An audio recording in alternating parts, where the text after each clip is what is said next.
The information displayed in this broadcast is known to cause increased amounts of FOMO. Wells only and his guests are not responsible for any losses you may accrue for having weak hands. Where the haters at? Y'all bitches still ain't showed up.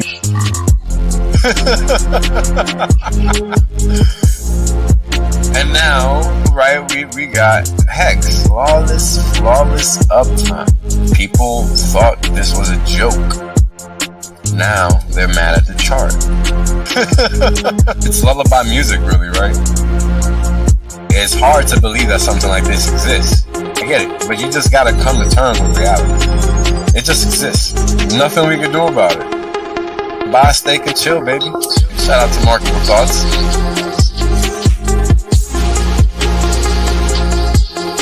You can't get this kind of shit for free anywhere else. And it's very important to understand that. We're handing it out. People thought this was a joke. Now they're mad at the chart. So much luck, once again, because the facts don't give a fuck. Peace. Yo, what up? I hope everybody's having a great Sunday. Welcome to this live version of the Hex chart set, the videos that I do. So basically what I'm going to do is to start off, I'm going to wait for everyone to get here. We only have about 70 people right now, so we're going to give the folks some time to get into the so-called room. And we're just going to chit-chat. Hex is at all-time highs still, right? We were just at 20 cents and change 2 weeks ago.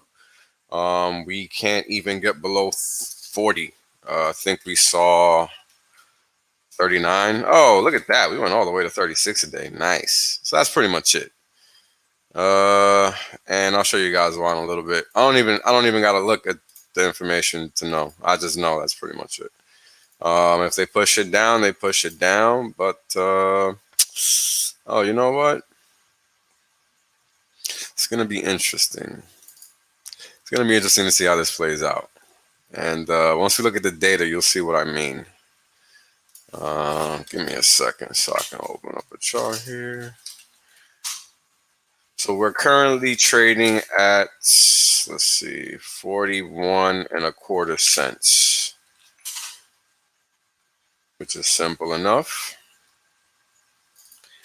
And everything else is pretty much holding on for dear life.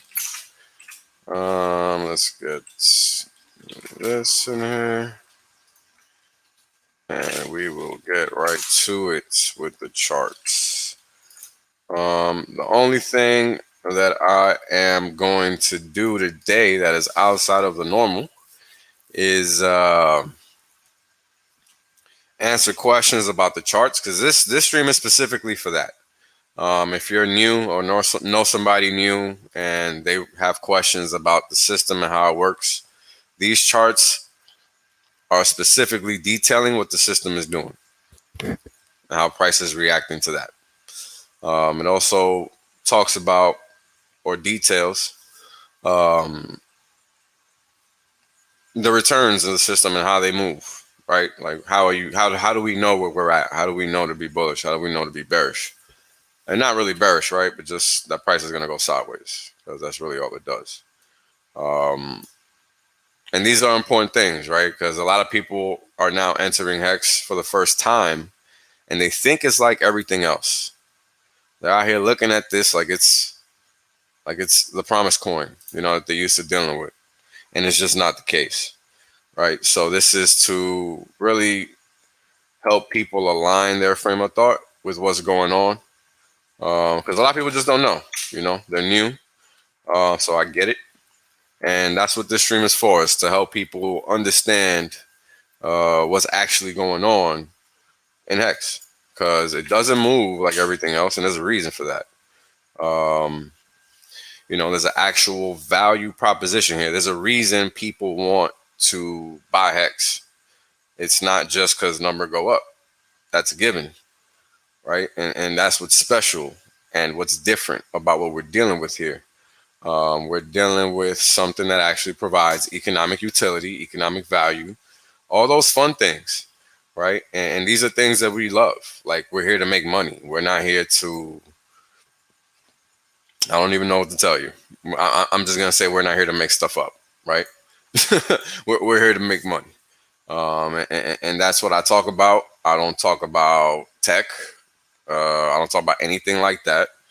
Even though this is the most advanced tech in the space, because it is the only crypto, right? It is its own beast, right? Like, no, there's nothing in its league, and this is important to understand. Because when you're looking at what the world is doing, you have to actually sit there and analyze why an investment is a good investment. You can't just sit there and cherry pick stuff that you think is good because you think it's good. That's not how it works, right? You have to actually understand why a billion other motherfuckers are going to want to buy this. That's what matters, right? It's not anything else. I mean, if you're in it for the tech, cool. But the point of the tech should be to help billions of people, not to help yourself. So there's a difference, no? Yes, of course. And this is important to highlight, right? Because a lot of people say these funny things like in it for the tech. I don't even know what the hell that means. Because crypto is not about tech, period. It's a political statement and a discussion. That's not a debatable topic. Crypto was born from a need for human beings. Everything that happens in this world is technological. So I don't know why people are confused about that. It's not something special in that regard, right? Just like French fries are, never didn't exist at one point. They were technological advance too, right? French fries, pancakes. I mean, wake the fuck up. What is wrong with people? Like, people trying to be all altruistic and shit, and they just looking stupid. They don't even realize it. And this is what's going on in the promise coin space. Like, wake up. This is not Harvard. This is not Ivy League. This is not academia. This is a place where people come to escape the system from its totalitarian standards. Okay? When you can't move $10,000 just because you feel like it, there's a problem with that. That's what crypto is about. It's not about tech. It's not about none of that funny shit people are out here yapping about. It's not about any of that. It just so happens the number goes up because it's valued in fiat. Otherwise, it just really doesn't matter. And this is what people don't understand. It's kind of like gold, right? You're really buying ounces of gold with dollars over time. You're not making money. You're separating your wealth, quote unquote, in fiat terms from the system by buying gold. Okay? So this is the difference between A, B, and C. A being fiat, B being crypto, and C being gold or silver for that matter, right? Now, these are just factual statements. It's not opinions. That's what you're actually doing, right? Because value can only exist in the form in which it exists, right? So if you're a millionaire and you have $1 million, well, do you have $1 million or do you have 50 ETH? Or do you have 1 million hex or 2 million hex or whatever the number is, right? That's the question. Or do you have, what's the price of gold? About $1,700, $1,800? I don't even know. Let me just check just to give an accurate number here. Okay, it's 1,800 about. So yeah, you take 2,000, right? 2,000 an ounce. You talking about $1 million? That's what, 50 ounces? 3 ounces, right? So there you go. It's not really a lot of gold, but that's your number. But the whole objective is that you're separating yourself from the system, right? And that's really all it is, right? This is why crypto was created, because at its birth, at the birth of Bitcoin, what you had was a need for money that did not burn just because it existed, right? Because we already know that the folks just print at their leisure, and that's pretty much it. It's just how it works. So taking that, right, we can look back at what happened in 2020, and we all know, if you've been around the block for a couple of weeks, that they printed literally 6 trillion in 1 year alone. 6 trillion. And we're not talking about borrowed. We're not talking about sold in any type of, like, this is not economic. Okay. This is just out of thin air. All right. This is 6 trillion out of thin air. This is why crypto exists, folks. It's not for the tech. Sorry. The tech does not apply to crypto. The tech exists outside of crypto. You know, go to a college, go to Stanford or some shit like that, MIT, right? Go do some shit in your garage. Tech happens in real life, not on Solidity. Like, that shit is funny. I'm sorry. Like, let's be honest. Like, if you've been to college, you cannot even be serious about that shit. Come on. Like, what the fuck is going on? You know what I mean? Like, what, like, let's be serious, right? For a second only. I know people like to be grandiose and you know, avant-garde and all this shit, but, you know, crypto is not creating anything technological. It's not. What are we doing with crypto that is being used in the real world right now? And it's providing value worldwide. I'm waiting. One thing outside of HEX, obviously, right? Now, we're speaking objectively here. I don't care about what you think. I care about what actually is. So that's important, right? So what's providing utility in real time with respect to crypto, right? Like, what in the promise coin space is providing utility in real time? Because all we know of are promises. So, you know, what is exactly going on? Why do we fall into these narratives? Why do people actually think saying those things make sense? Right? Right. Yeah. So here's the thing, right? This is a great comment.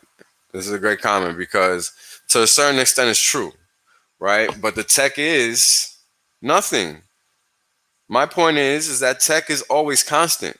Everything that changes in our lives over time is technological, period. We went from wearing wood sole shoes to wearing rubber sole shoes. That was technological advancement, right? So my point is, it doesn't just happen on Solidity. To think that is ridiculous. That the tech change happens in real life, not because you coded it. There's plenty of shit out there that's been coded that nobody gives a flying fuck about, right? Plenty of it. And this is what I'm talking about. That's the tech. That's changing shit, right? Oh, and I forgot. Hold on, guys. I'm very sorry. I forgot to put this here. Please see the bottom of my screen if you're new. Never expose or share your private keys or seed phrase, please. I keep hearing rumblings that this continues to happen. You know, we've all been subject to it at some point. I understand, but if you're new and you haven't been subject to it yet, please be advised. Never click on random links. If it's somebody you think you know sending you a link, y'all better be talking about something that's related to that link, and it better be from them and all this crazy shit. In fact, you should really only be sharing links in DM unless it's something topical and the link presents as some type of visible window, right? I don't know what those things are called because I'm not a techie. I only know but so much. But please, just be cognizant of what you're clicking on out there, especially if you're using your same computer on which your crypto is to use the internet. Please beware. Please beware. All right, so back to this stuff. So taking into account everything that I've just said, right, I think it's important to understand what technological changes actually are, right? It's nice to talk the talk, folks, but we have to keep in mind what actually matters, okay? And what matters is what's actually changing people's lives. And that is the actual tech, okay? That is tech. Technology is what changes our existence, not what we feel good about. I am sorry. Because you know what I feel good about? A whole lot of things that just aren't tech. And that's just how it is. So, welcome to the real world, right? A lot of the things that I feel good about no longer even exist because they've been superseded by society's wants and desires to some extent, right? At least it seems that way. So it is what it is. We don't get to pick and choose these things. And this is why you have Bitcoin maxis, because they don't understand that things change over time. And that's just what it is, right? Like, that's not really something we get to pick.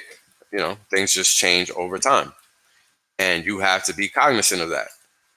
You know, back in the day, you know, Bitcoin, investing in Bitcoin was something you did from a risk point of view. It wasn't something you did from, unless you were involved to that level and you understood like we understood now, right? Because now everything's super obvious, right? Now we can all say these obvious things like, yeah, that was clearly a political move, da da da da, right? All the things I've just said. Now it's obvious, right? So we're gonna get into these chart sets. Let me just save the ones I just made because they are the latest ones. And these are unique in that I've never talked about this type of stuff before. Definitely not on stream.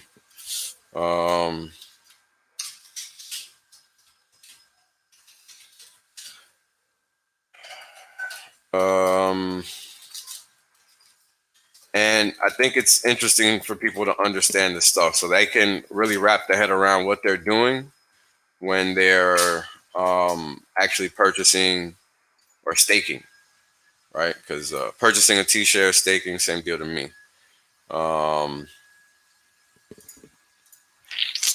And that's what these two charts are about. Just what's actually happening when you're about to, you know, stake, right? Because you see a T-share rate, right? But a lot of the times, people are entering in you with HEX, right? They just bought some HEX, so they're not actually paying the T-share rate of the quantity of HEX they have in their bucket, right? Their bucket actually has a specific amount of HEX, and they need to understand whether they overpaid or not. And this is just how I look at things. So hopefully, it makes sense to you guys as I talk about it. Give me a second here, because as always, Microsoft is just hooking me up with annoyances. I don't even understand what the fuck this shit is doing. Wow.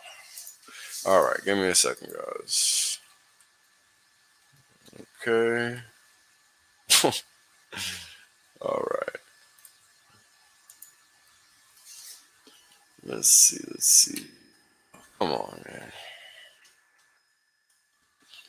Give me a second, guys. I think I got this finally figured out.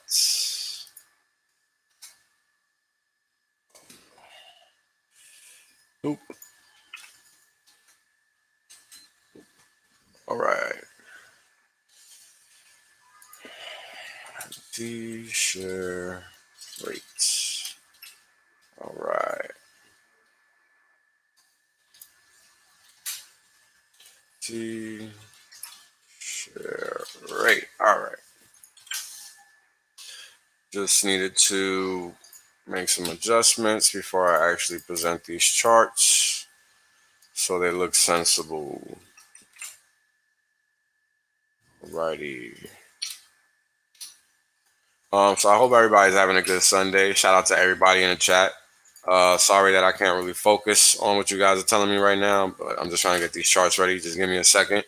I will give you my attention later on when we're going over the charts, because that's when I want you guys to ask questions and all of that good stuff. Because I want to go over the charts first, like I usually would in a chart set video, then just answer your questions after. That way, you know, we can just knock it out. I don't want this to drag on too long. It's a nice September evening on a Sunday night. So let's make it a good one and go back outside if that's what we so choose to do. Right. I think we got some action here. So give me a second. I'm gonna save this.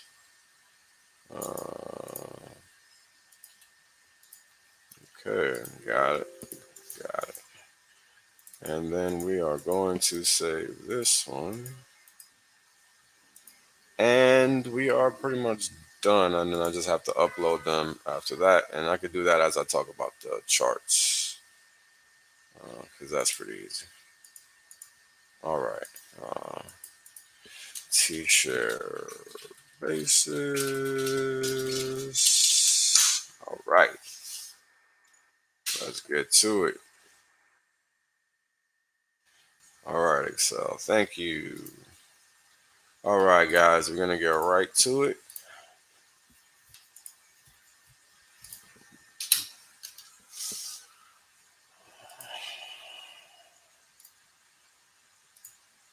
All right.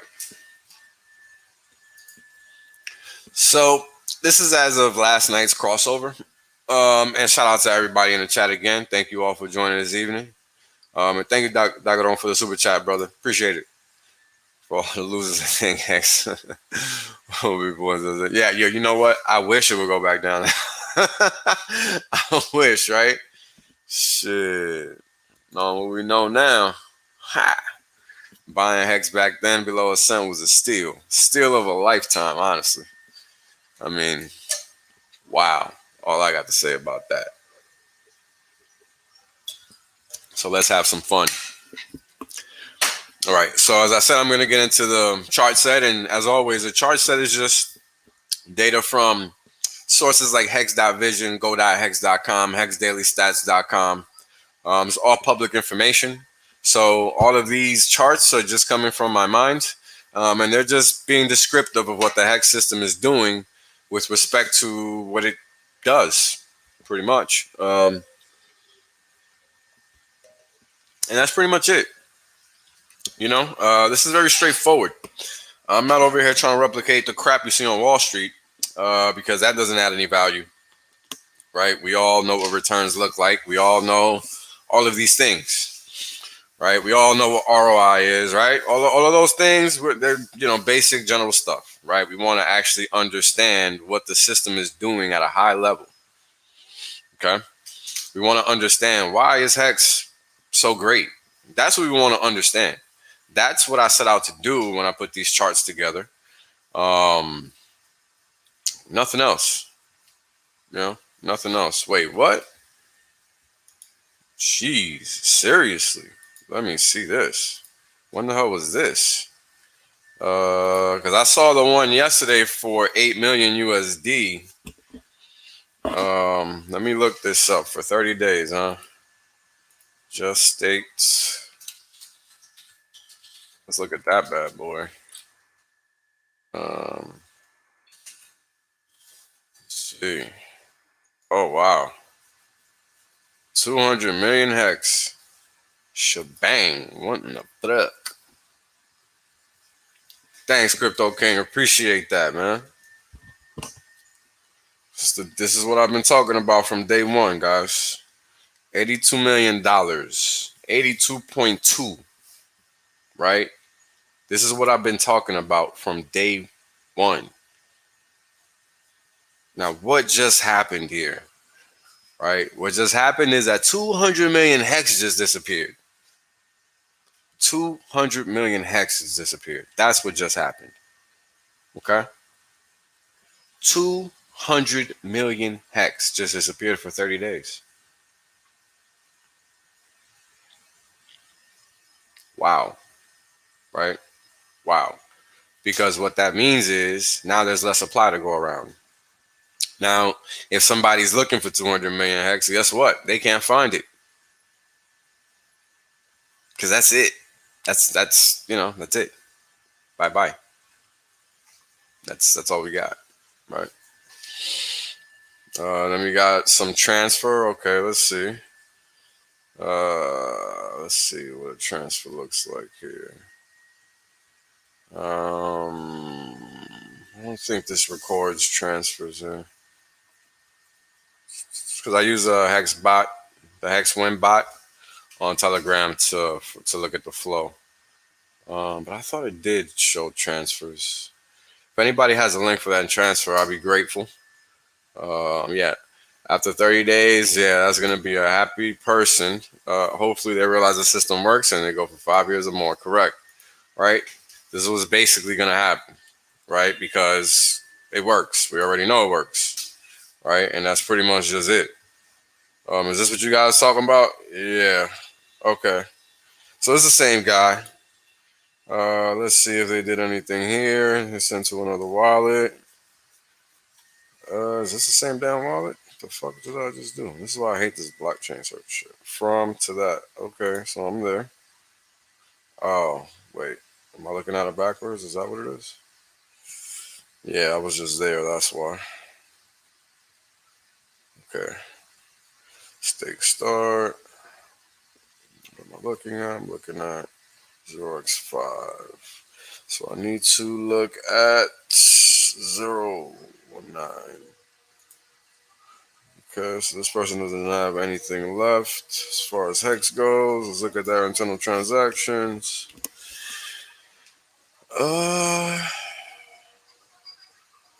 I guess they were just sending a bunch of stuff to this wallet. I don't see that transaction on here. Interesting. Here. Well, okay.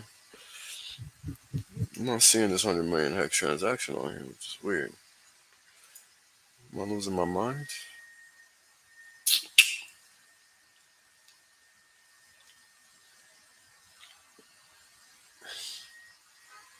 Well, whatever.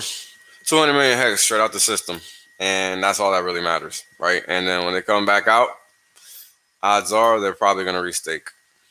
Because why wouldn't you? You just made interest for 30 days on 11,900 T shares, right? I mean, hopefully they figure out what a T share does. The 12,000 T shares, really, because it's only 24 T shares away from not being 12,000. So, it's going to be crazy. Thank you, brother. Appreciate the super chat, man. Thank you for helping us, even though you don't have to. You didn't have to. My respect. Nah, man, it's all good. I remember my first days, man. I used to, like everybody, we all make, dumb mistakes and stuff like that. Not understanding what we're doing. So I think it's important to definitely take time out. For the new folks, if you're new to Hex, shout out to you. Congratulations. You have found a fountain of wealth, right? Wealth creation. This is what we like to talk about here, right? This is how you go from 100 billion market cap to 250 billion, right? This is how you go from 20 billion to 250 billion, right? By understanding that there's value being generated here. Once people determine this, right, it's a no-brainer then to just get involved with the system and not play games, because at the end of the day, the system is designed to do one thing and one thing only, and that's go up and to the right. Okay? And the reason for that is because it's designed to do that. Literally. Like, straight up. And we'll get into that in a little bit.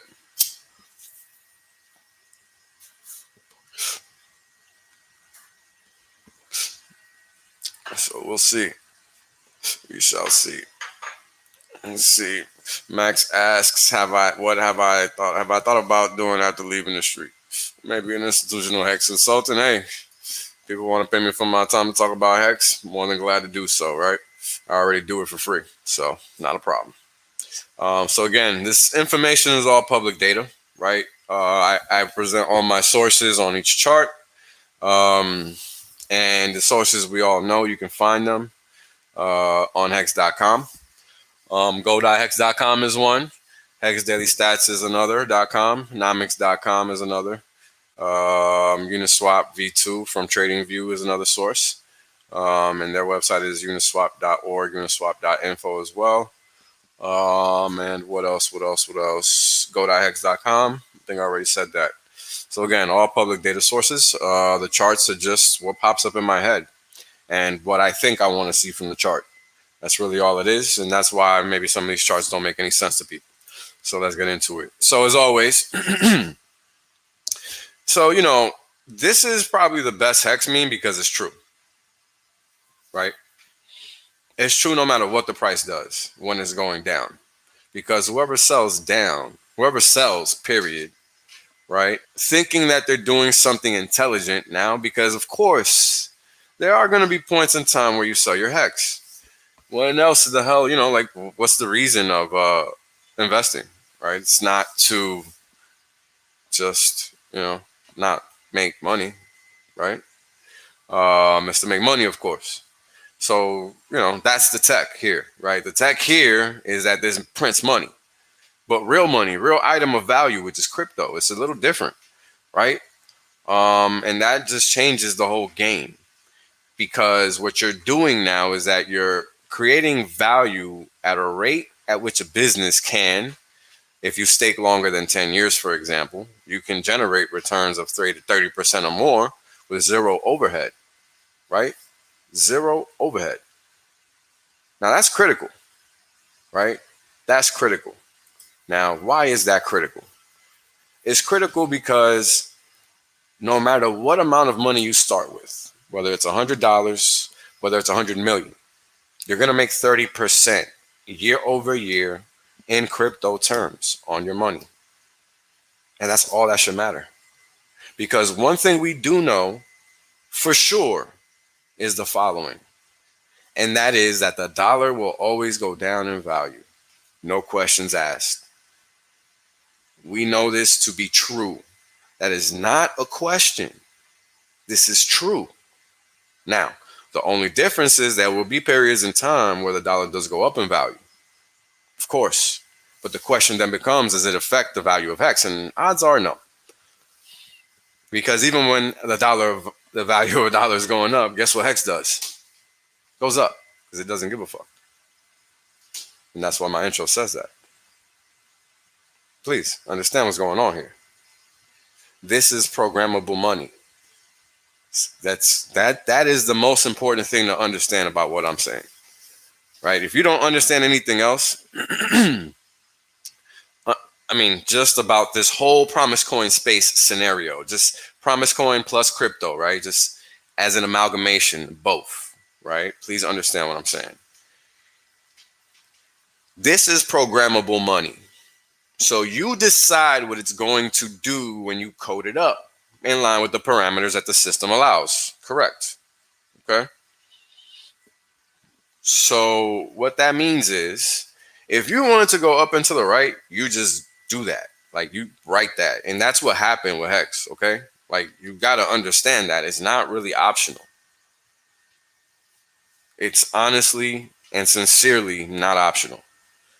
And we're going to get to the data. I'm going to show you why, because I have the proof. As always, I'm not just making flamboyant statements here, folks.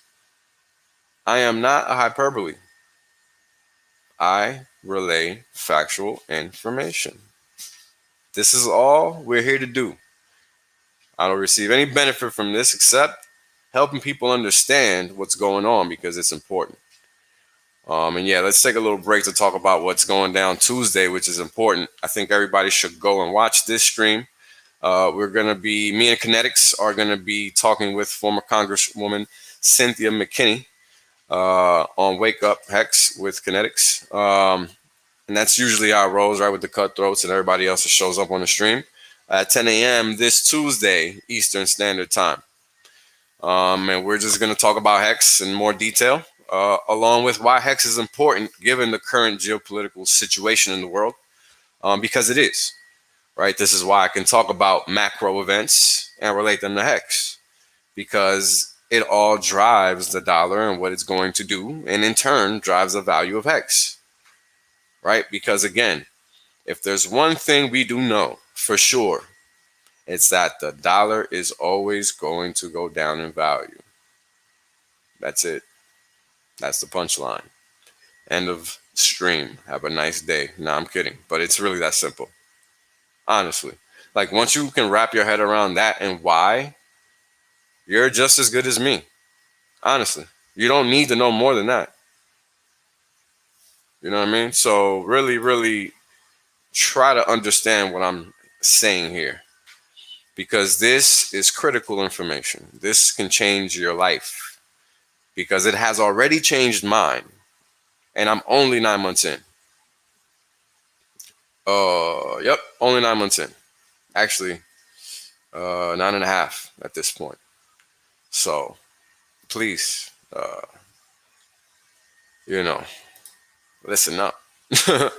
Let's get to it. First thing we're going to talk about is any economy, right? Any economy, when you think about it, whether it's your local town, all the way up to the country level, all the way up to the global level of how things interact with each other, right? Say you're sitting on Amazon, you live in the UK, you're buying something from somebody in the US, you just sold, right? If you're in the US, you just sold somebody something in the UK. And if you're in the UK, you just bought something from somebody in the US. So that's an international level economic transaction, okay? And it would be recorded as such. If you buy something from somebody locally, it will be recorded as such, right? So each respective transaction dictates what kind of economic transaction it is and how it makes up that pot, okay? And that's what I'm talking about here, right? Now, the fact of the matter is that when you're buying something from somebody that's selling something online or in person, right? One baby soon, man. My first stake ends, I think November 2022. So I actually have like a whole another 14 months before I actually bear any fruits. So I still got a little ways to go. So when you're buying something from somebody, whether in person or online, what's happening is that you're exchanging value for value. Simple. You go to the store, you buy some sneakers, you buy some food, you buy whatever. It's something that you value. This is why you give money for it. Okay? So you just created an economic transaction that just added a number to the GDP count. Okay? So this is what we're measuring here. Like what's happening? What's the productivity of the economy? What are they taking from you? Right? And that's what you spend. What you spend. Right? What you get paid and what you spend. Right? Because they tax you when you get paid, which, by the way, is unconstitutional.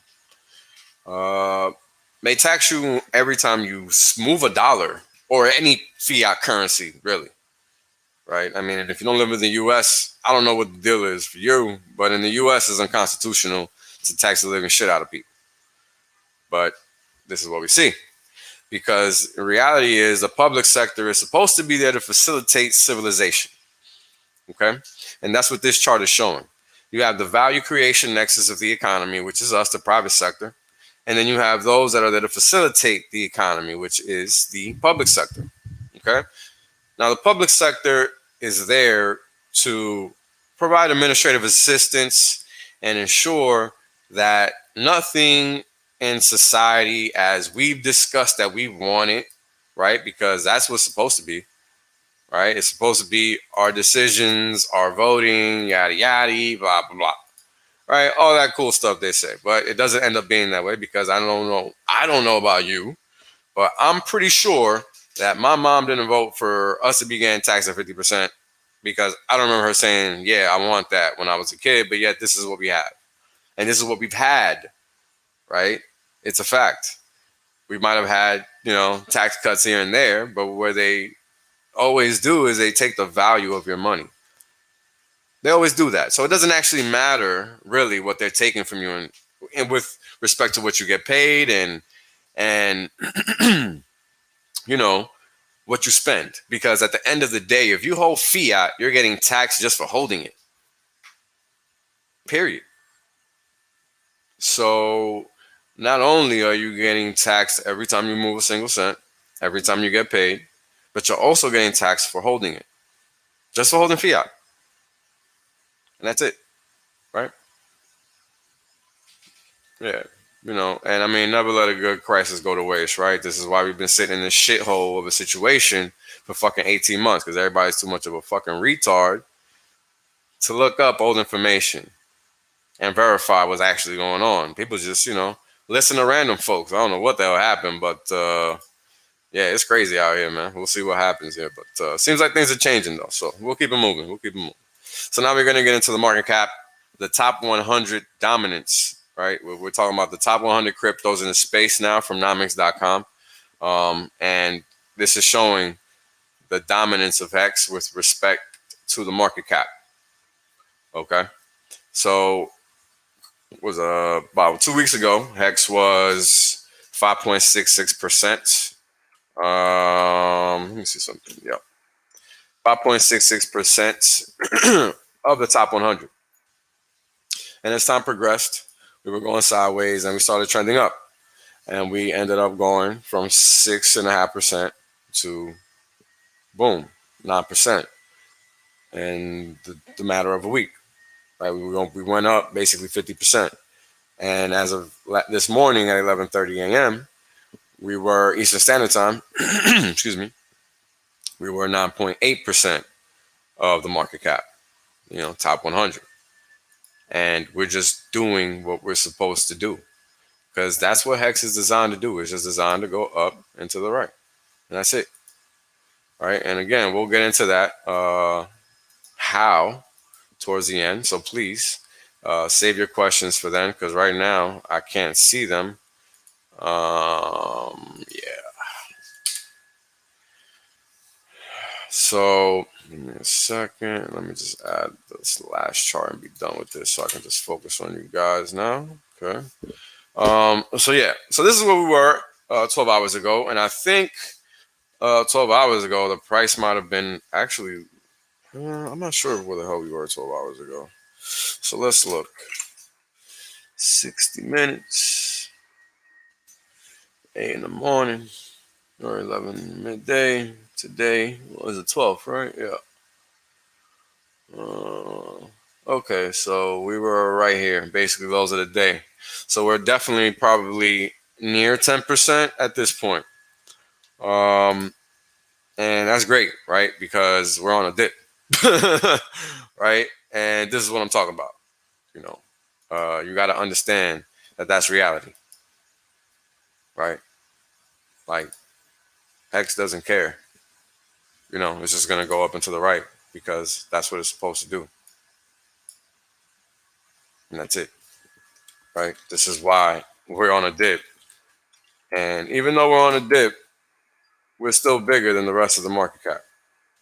Because guess what the rest of the market cap is doing? They're going sideways because they took a dip from this point in time too. Right?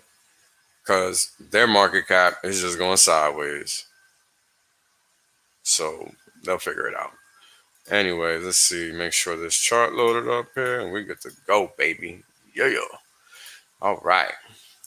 Whoa, you guys are lacing me with these super chats. Crazy.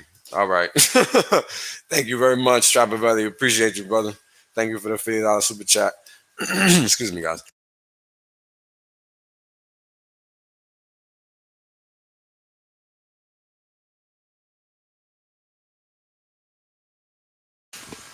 Excuse me, guys. Throat was out of control. Super dry. Thank you for the super chat again, Trapper Valley. Appreciate you, brother. Let's see. When climbing the stairway to heaven, I recommend using the tread, not the riser. This is stair climbing advice. Good one, man. Thank you for the super chat. Yeah, man. We're climbing the stair nicely, right? And I entirely agree with Children of the Grave. We literally did this in 21 months. 21 months. 21 months. Okay. Now, what is that? How do you take over 10% of a market in 21 months without even doing anything? Because guess what? We're gate kept. Nobody knows Hex exists. Hex is going viral to the sense that it's just starting. Okay. So I'll say we're like at the very base of going viral at this point in time. And I'm going based off what I'm seeing in the data. Okay. The rate of growth that we've seen in holders and stakers recently is pretty crazy, right? And this is a function of just how things work, right? And things here work. And this is all we can ask for in life. And it's hard to get that, right? And I think people really discount that when they look at what we're trying to accomplish here, right? I mean, we're trying to create whales, right? I spent months and months and months helping people understand the power of a T-share. Me, Kareem, and Maddie, and everybody, whoever I streamed with, we always talked about T-shares and their power because this is important to understand. This is how you build wealth. All of my stakes that I currently have, except for the few that I have coming out right now, are literally max 15-year stakes, 5,555 days. Now, why? Because that sounds crazy to any average person. I literally made a video describing why you want a max stake. If you don't want to do a lot, man, do at least one, because that's going to be the one that saves your ass, because you're human and you don't want to realize that. And staking removes that human element from investing that we all need and love. And I'm going to tell you what, I was at the point where I had spent so much time working on what I know works now, but I don't even need it. And you know what? It's okay. I'm not mad. You know why? Because I put in enough work in my career being a failure, understanding what worked and what didn't, right? Because you can't understand what worked and what doesn't until you fail. How else do you learn, guys? Tell me. How does a 4.0 student get better when they just get A's? They just do things great? Like, those are the people that when they hit the real world, they run into brick walls. Fact, not fiction, because you see it. Right? The people that get A's know how to follow instructions well. That's it. They're not thinkers. They don't think outside the box. They stay in the box. They know what the book says. That's it. That's why those are the people that work for the C students. That's life, right? And that's just what it is. And there's nothing we can do about that. But look at what's happened in 21 months, right? There you go.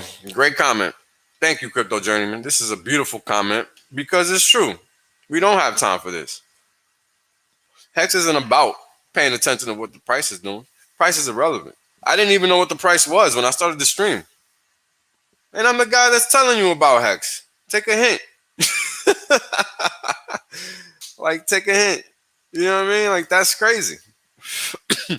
Like, we're about removing supply from the market so that whatever's left floats. And guess what?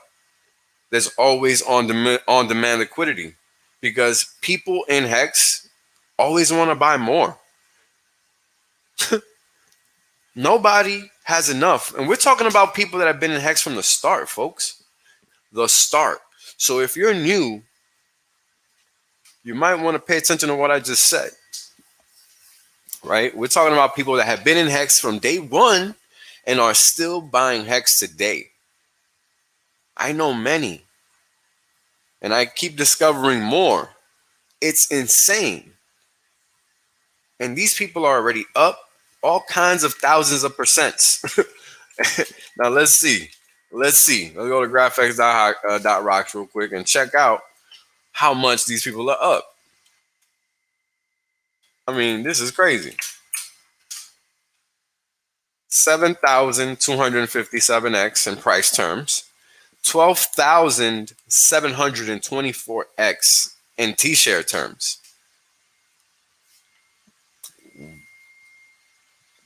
Do you stop riding a balloon that's full of hot air when there is no stair back down? I say no. I say you stay in that hot air balloon and don't play yourself. Especially when that hot air balloon is just getting fuller and fuller of money. because that's what's happening. Every time you get paid on a daily basis, which is about to happen in about 13, 14 minutes, what happens is that your coffer gets bigger every single day as a function of the T-share. Okay? Now, why is that important? Well, it's important because look at what the price of HEX is designed to do. Okay? Designed to do. Because that's what it's about. It's about what is the intention behind the design of this crypto. Because we know what crypto is supposed to be.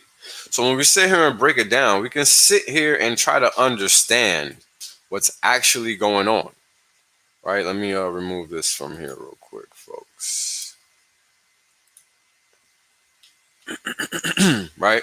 So every day you have people entering the system because what's happening is that they're accumulating supply. That's what's happening when people are initiating stakes. They're buying HEX, staking it, and when they're staking it, that HEX is disappearing in lieu of T-shares in their MetaMask. But it's not a physical count of T-shares. It's a representation in the HEX system of what they own via their MetaMask. Okay? So the system then tabulates that over time. It just keeps track of it. You know what your stake start date is, and you know what your stake start time is. And that's it. One and done. Nothing else. And that's it. So this chart here, what we're doing is we're showing the price of HEX, which is in yellow. We're looking at the Ethereum price in orange, and the Bitcoin price in pink, and dull pink, I guess, or you can call it dark pink. But we also have the T-share value here. Now, and also HEX in yellow, right? We already highlighted that. But we're looking at them in age. So these are the first 6, damn, I'm all crazy right now. The first 636 days live. Okay? So the first 636 days of each respective instrument. Bitcoin, Ethereum, HEX, and of course the T-share. Okay? So what I'll add is that I've indexed the return streams for each. Now, why did I do that? Well, I did that because that gives us a apples to apples comparison of what each asset actually did during that time. Okay? Apples to apples. We're not looking at price values here, right? Bitcoin was, I don't know, probably this almost the same price as HEX around this time. I checked it out the other day. It's almost the same price. Ethereum, it was higher. It was like maybe cents, maybe like 50, 60 cents. I don't really remember, but it was a little higher. Because it started even higher, right? It started at 20 cents. So I think the all-time low was 5 cents. And after that, right, it's just been higher. It just floated around $4 or $5 for a while, if I remember correctly. But yeah, but look at HEX. People don't understand unit bias. We're only at 40 cents or so, 41, 42 cents, and we're up 2,008%.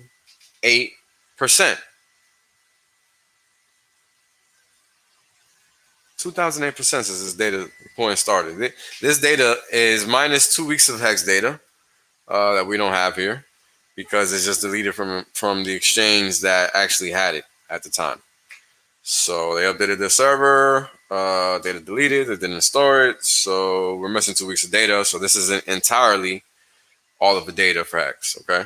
We're missing 2 weeks of data. So for those entire time, minus, right, 13, 14 days, 208,000%. So a little bit more than that 72. I mean, this is just crazy. This is just crazy.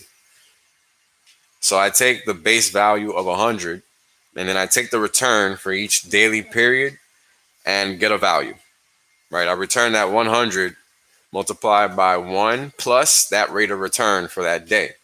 So that rate of return for that day is going to be reflected in the up and down in the value of the index. Okay? So that's it.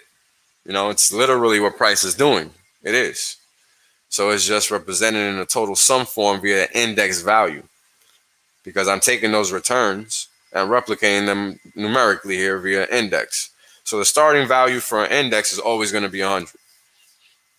So this is how many times over 100 this index is gone. So if you want the value, it's 208,334.37%.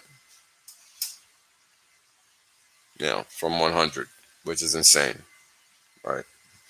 You know, just phenomenal returns from Hex, right? I mean, look at the T-share, right? It's 345 over 208, so that's about 1.75, about 75% delta between T-shares and Hex, as always, probably about 80 75% around there.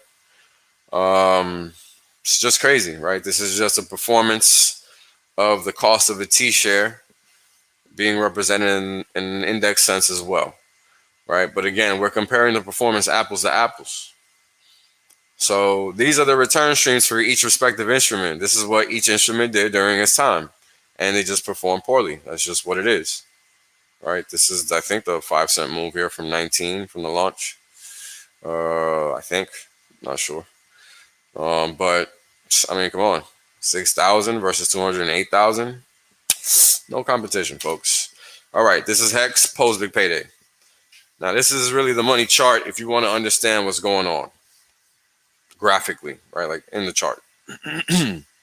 Now, big payday was that singular event that pushed out 30% inflation into the system. And what happened is that Hex ripped into big payday and then sold off, because people thought they were going to get their coins on that day or whatever they thought, and it just not ended up being the case. So a lot of penalties paid that day, but the system was fully staked.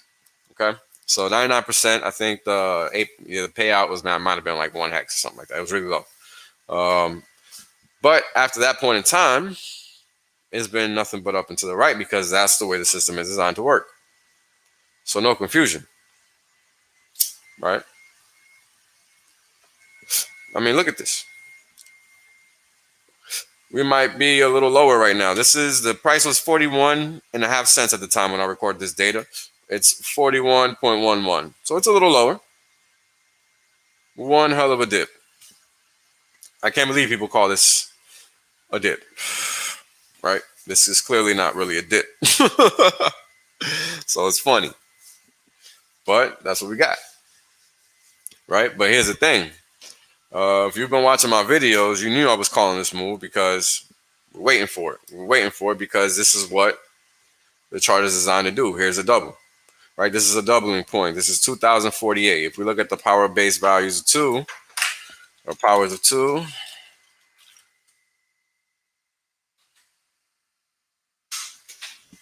you'll see what I mean, because this system is designed to move in logarithmic base 2. All right, so we have here 2048, okay? What do we have here? Right above 1920. Must be 2048. What else could it be?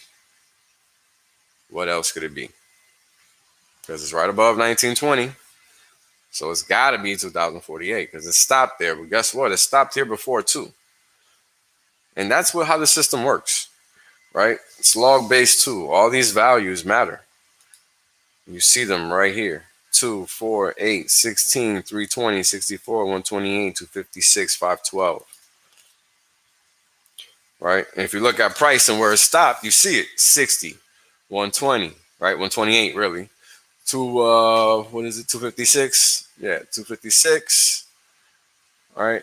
Right here, 256. It played with 256 for a long time before it actually took off. Okay, then it paused here at midway point between 256 and 512, which I think was like 384, something like that. I did cast that one time on stream, and I did highlight it. So it's on the tape, it's on record. And we went all the way up to 1,000, whatever that value is going to be there, 1,024. There we go. We went straight from 256 to 1,024. So how many doublings is that? 1, 2. 2 doublings. 8, 9, and 10, right? We went from 256 to 512 to 1024. That's 2 doublings during that time.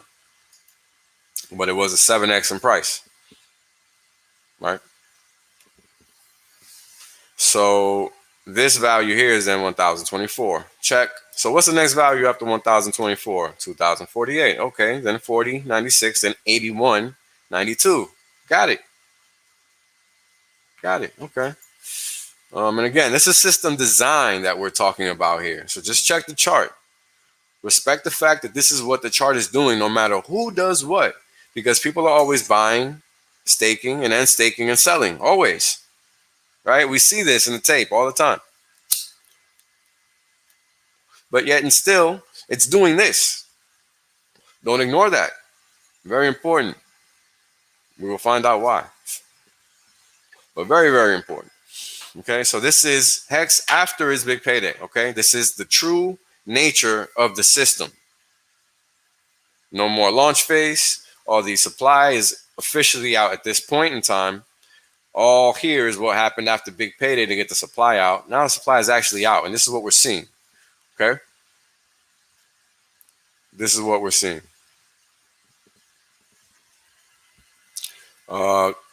Oh yeah, please save that question for later. That's a great question. I think about that all the time actually, because I'm not so sure what is going to happen in 15 years, but I feel that this is a better bet than betting on the dollar for 15 years. So I'll take this one instead.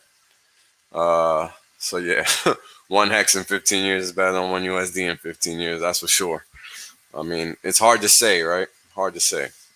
But one thing I do know is that we've surpassed 8,192, right? And we blew right through 4,092. But we paused there because I said we would. This is where me and Markable had that joke about 21 and 24 cents because we were at 12 at the time. And I said, no. We're not going to stop at 21. We're going to go straight to 24. And then we'll either keep going or not. And that's exactly how it worked. And we kept going. And now we skipped 40.96 and we're at 81.92, right? But no, we're actually above. Whoa, what does that mean? Did we touch 1638? No, we didn't touch 1638, right? Huh. Interesting.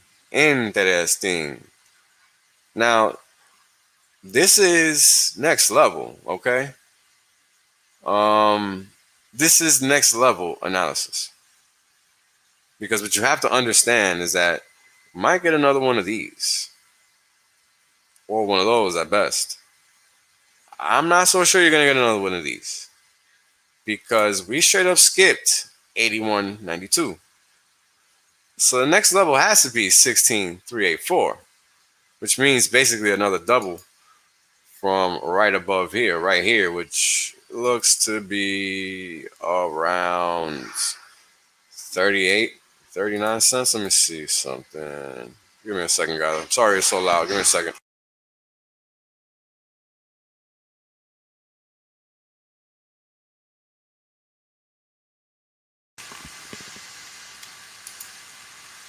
Yes, stream over. No, I'm just kidding. But yes, that's basically what I'm saying. Yeah. It's crazy as it sounds. Yes, that's what I'm saying. But what I want people to understand is that this dip is to be short-lived, right? Because a lot of people seem to be confused. I understand why. They're new. So I'm going to explain why it's going to be short-lived. I've already given you the why by system design, and we have the evidence right here because, again, this is public information. You can go to coinmetrics.io, compare. This is where I get the Bitcoin data from. Uniswap.vision v2 is where I get the HEX data from. And again, I'm just comparing the return streams. All post big payday. Now the Bitcoin metrics are all post their respective halving dates. Okay, so this is the first halving, the most inflationary period, which is in orange. And look at how great it's doing relative to HEX.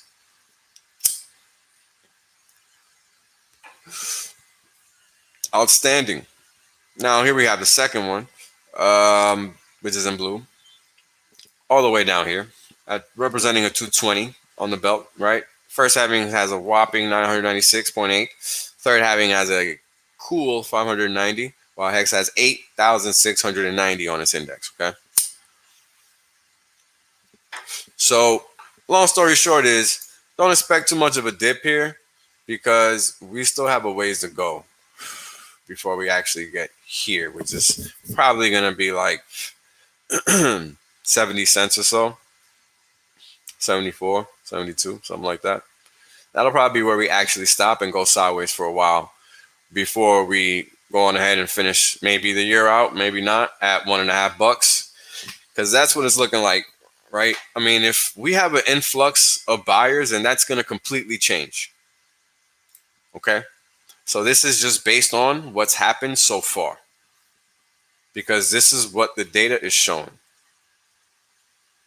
Okay. So understand, this dip, this is an hourly chart, might be short-lived because the system is not designed for this dip right now, right?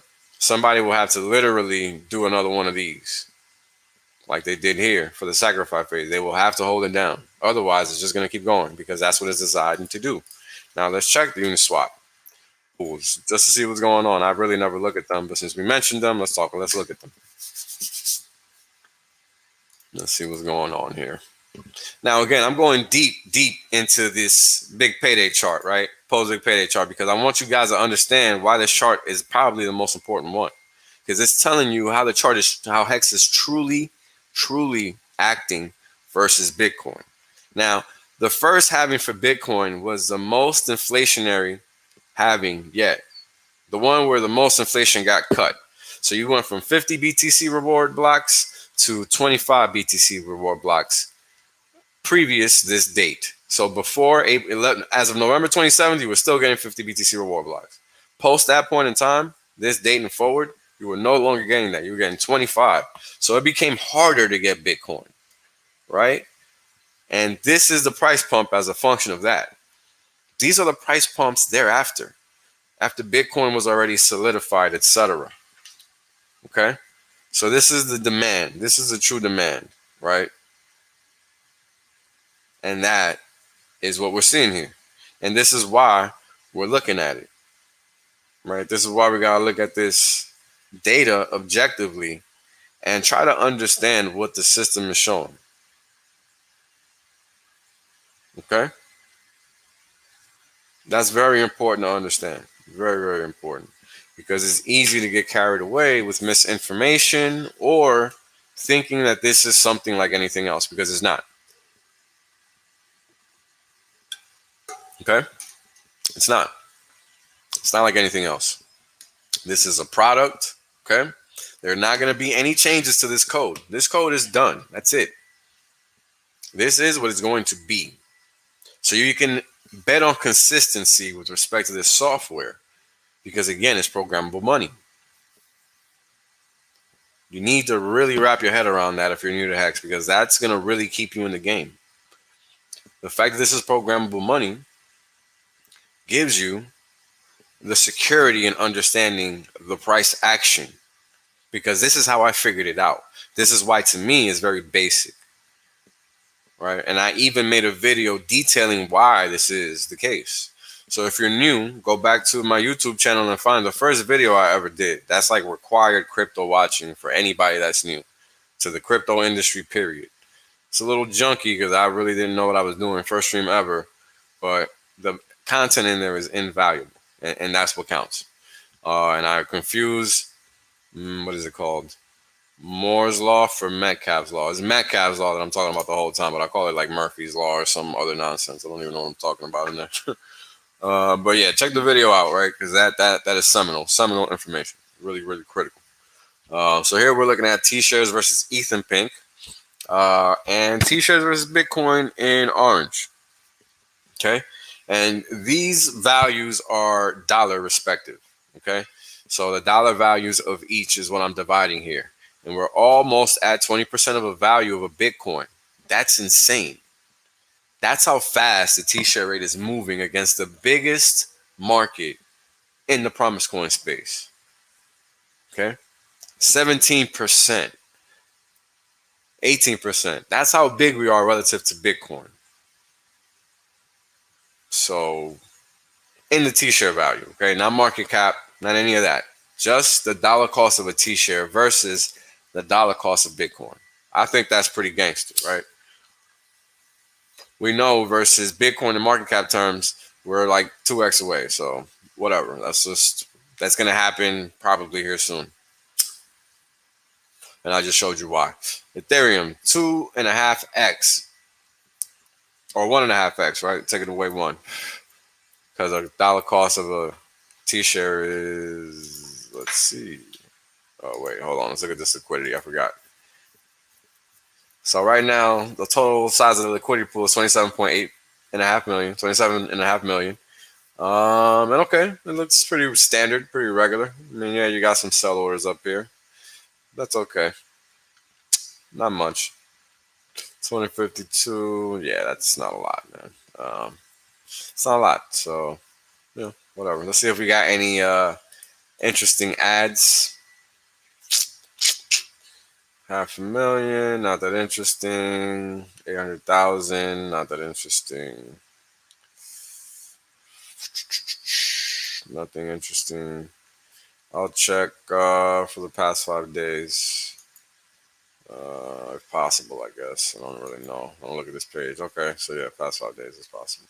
So yeah, nothing really interesting doing here with the ads. Check the removes. Well, I guess I'll just stay there and start from there, right? Let's go. Okay, so fives.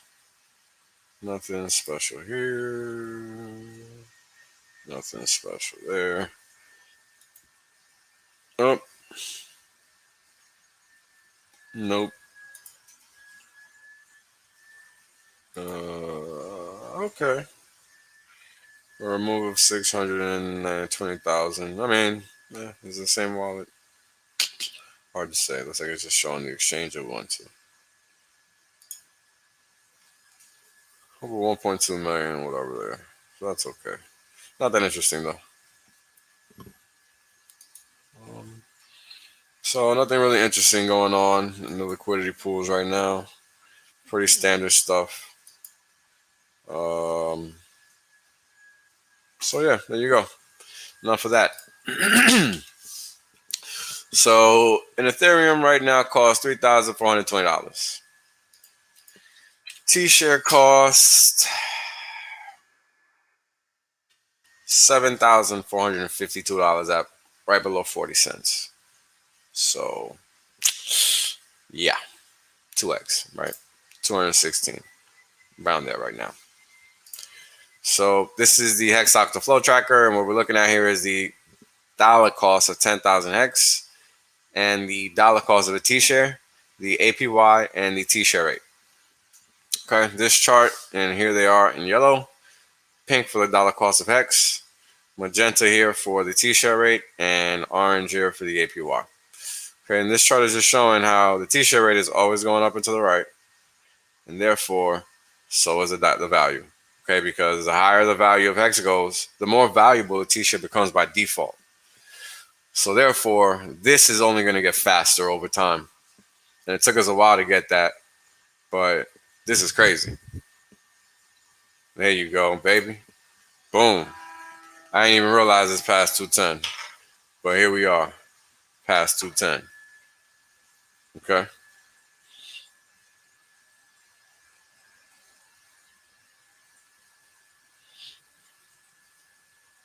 Give me a second, guys. All right. But yeah, that's what it's about, right? You just sit here, allocate capital, and get paid. That's all we can do. That's it. So T-share, dollar cost of a T-share divided by the dollar cost of 10,000 Hex is what gives you your T-share rate. Now the base rate of a T-share is 10,000 Hex. So the number you're going to get is going to be 1.86 something. So that means you have to multiply it by 10,000, and this is why we get 18,631. Because if you do this division, it's going to give you 1.8 something or another.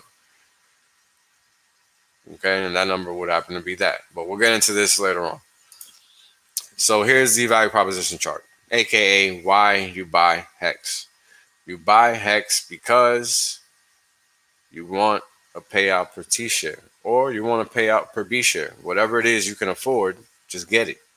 Because at the end of the day, the system is designed to do one thing and one thing only, and that's keep stacking payout per T share. That's it. That's all it's designed to do. It's not designed to do anything else. It's very important to understand that, guys. It's critical. Critical. Because this is how the system works. No, nothing is going to change that. Because it's locked. It's immutable code. Okay? It's very important to understand that.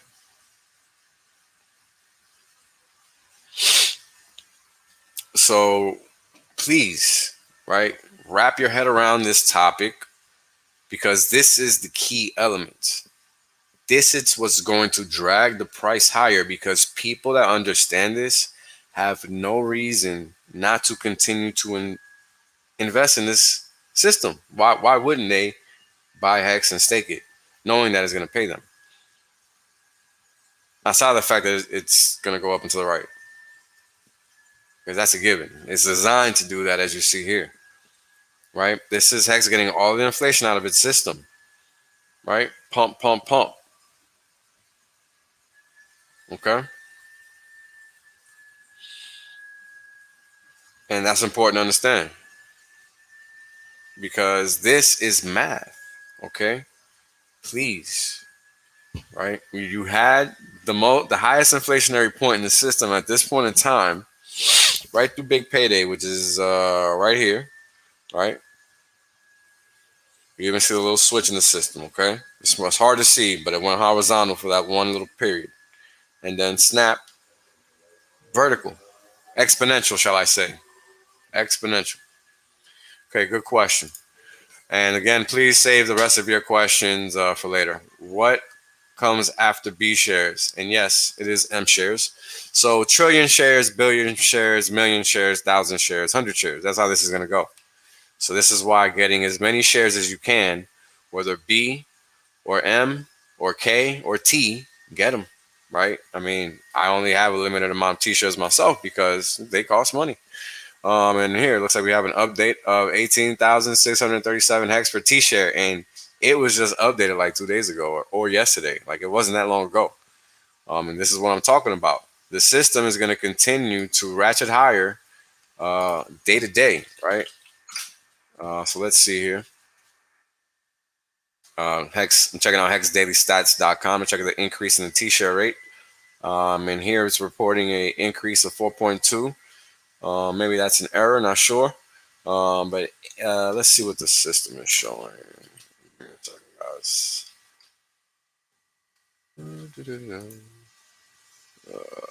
I have to make sure I have it on the right account. Oh. So my downside, if we do go and break 36, I would love to see it go to 30. That would be outstanding. Outstanding. If it was to go to 30. Okay, 63.6. 636. We're going to need this anyway. So I'll just leave it up. But now we see what the T-share rate is. And this is going to be important. This is going to be important.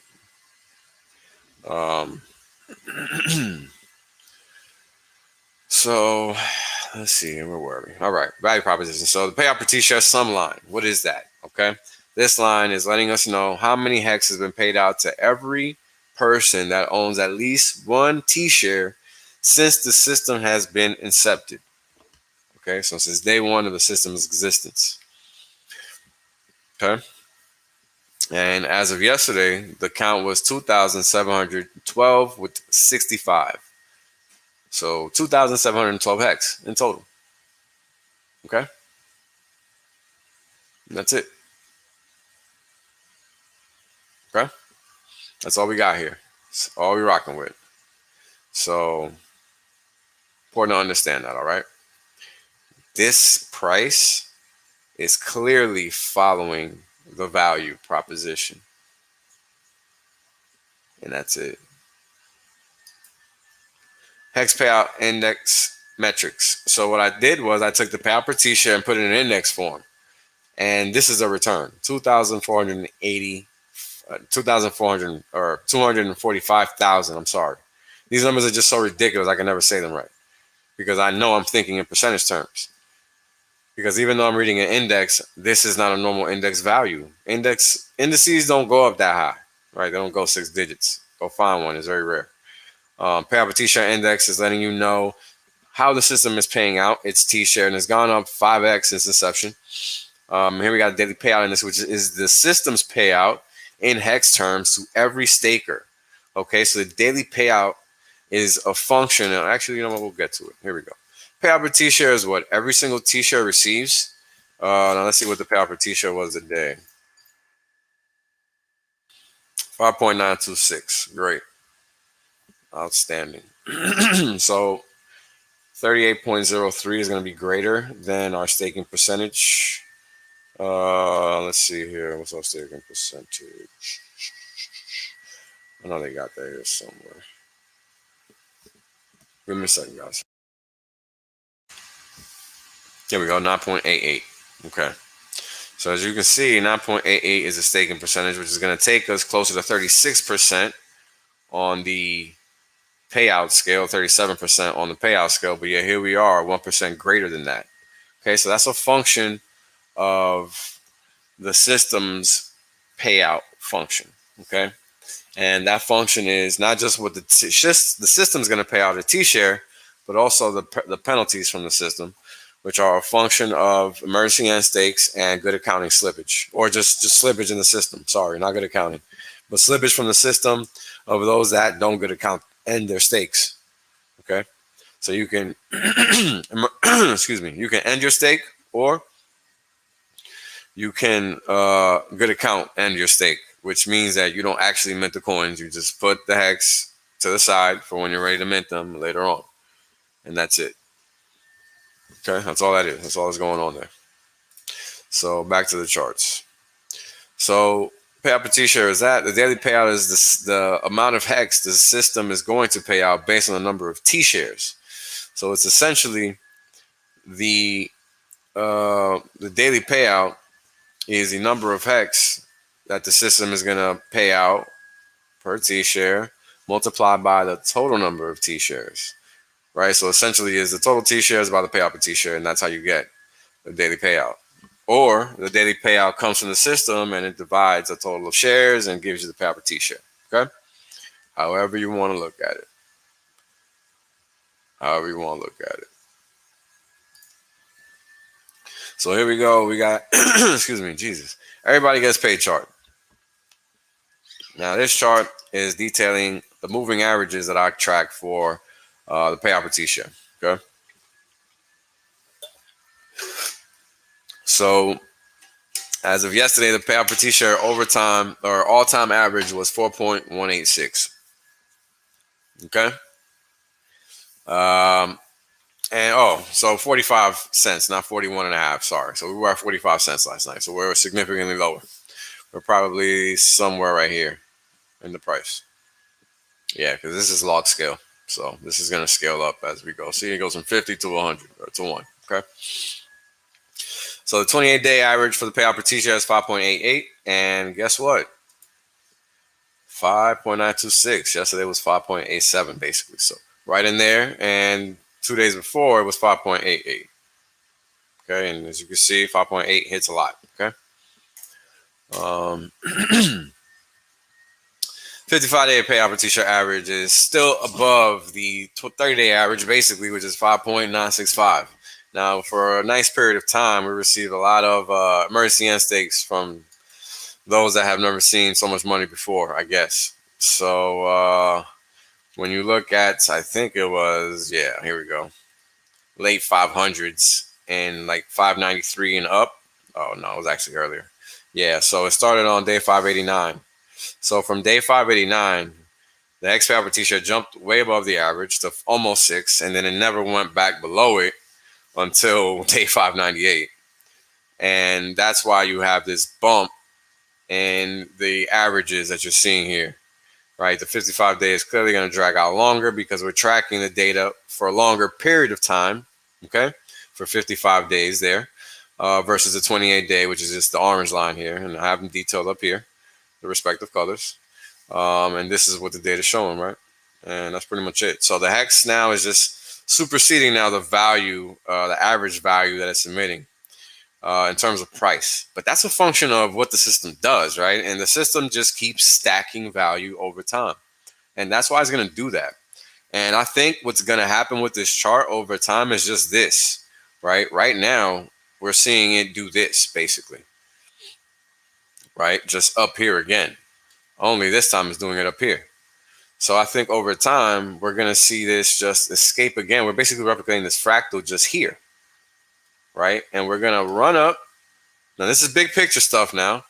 We're just going to keep running up until we've run up enough for the system to go sideways for a long time and catch up to its value from a payout per t-shirt average basis.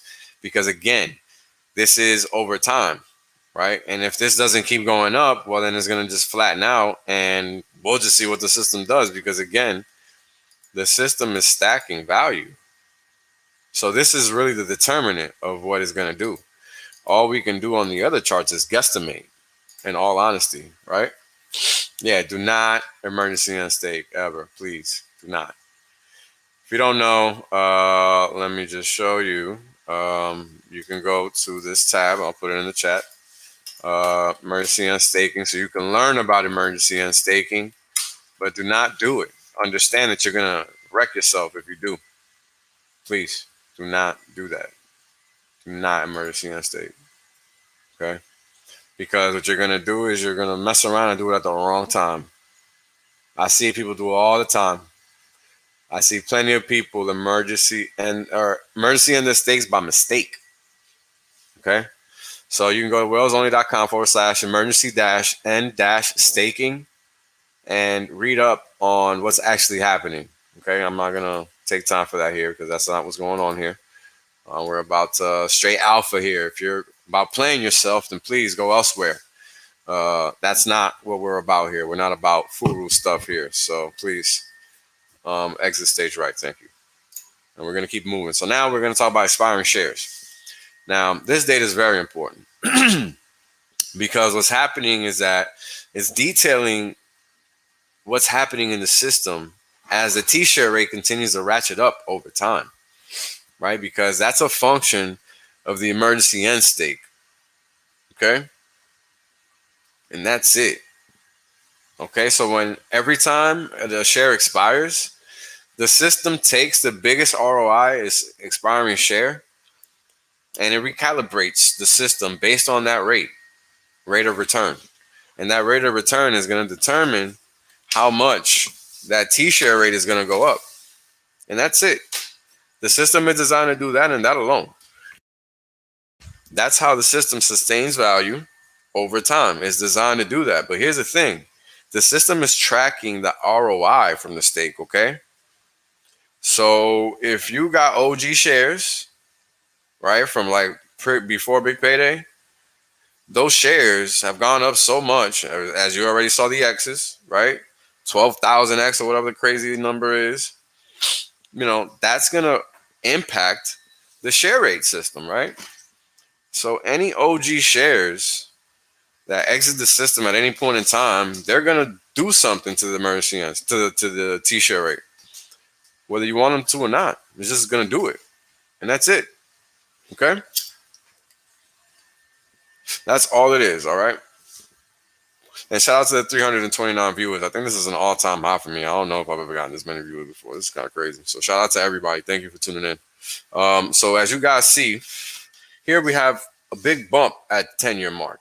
Right now, that bump is a function of what everybody understood to be the best point in time at a specific point in time in the early days, because people didn't understand the system and how it worked. And the simple fact that all this inflation that's going to come out in the system is going to benefit all of those that have stakes past that date. Because guess what? Price has absorbed that inflation coming out of the system. That's what we're seeing now. Okay? And I have the mathematical proof that shows that this is true. That is not my opinion. We all just presumed it to be true.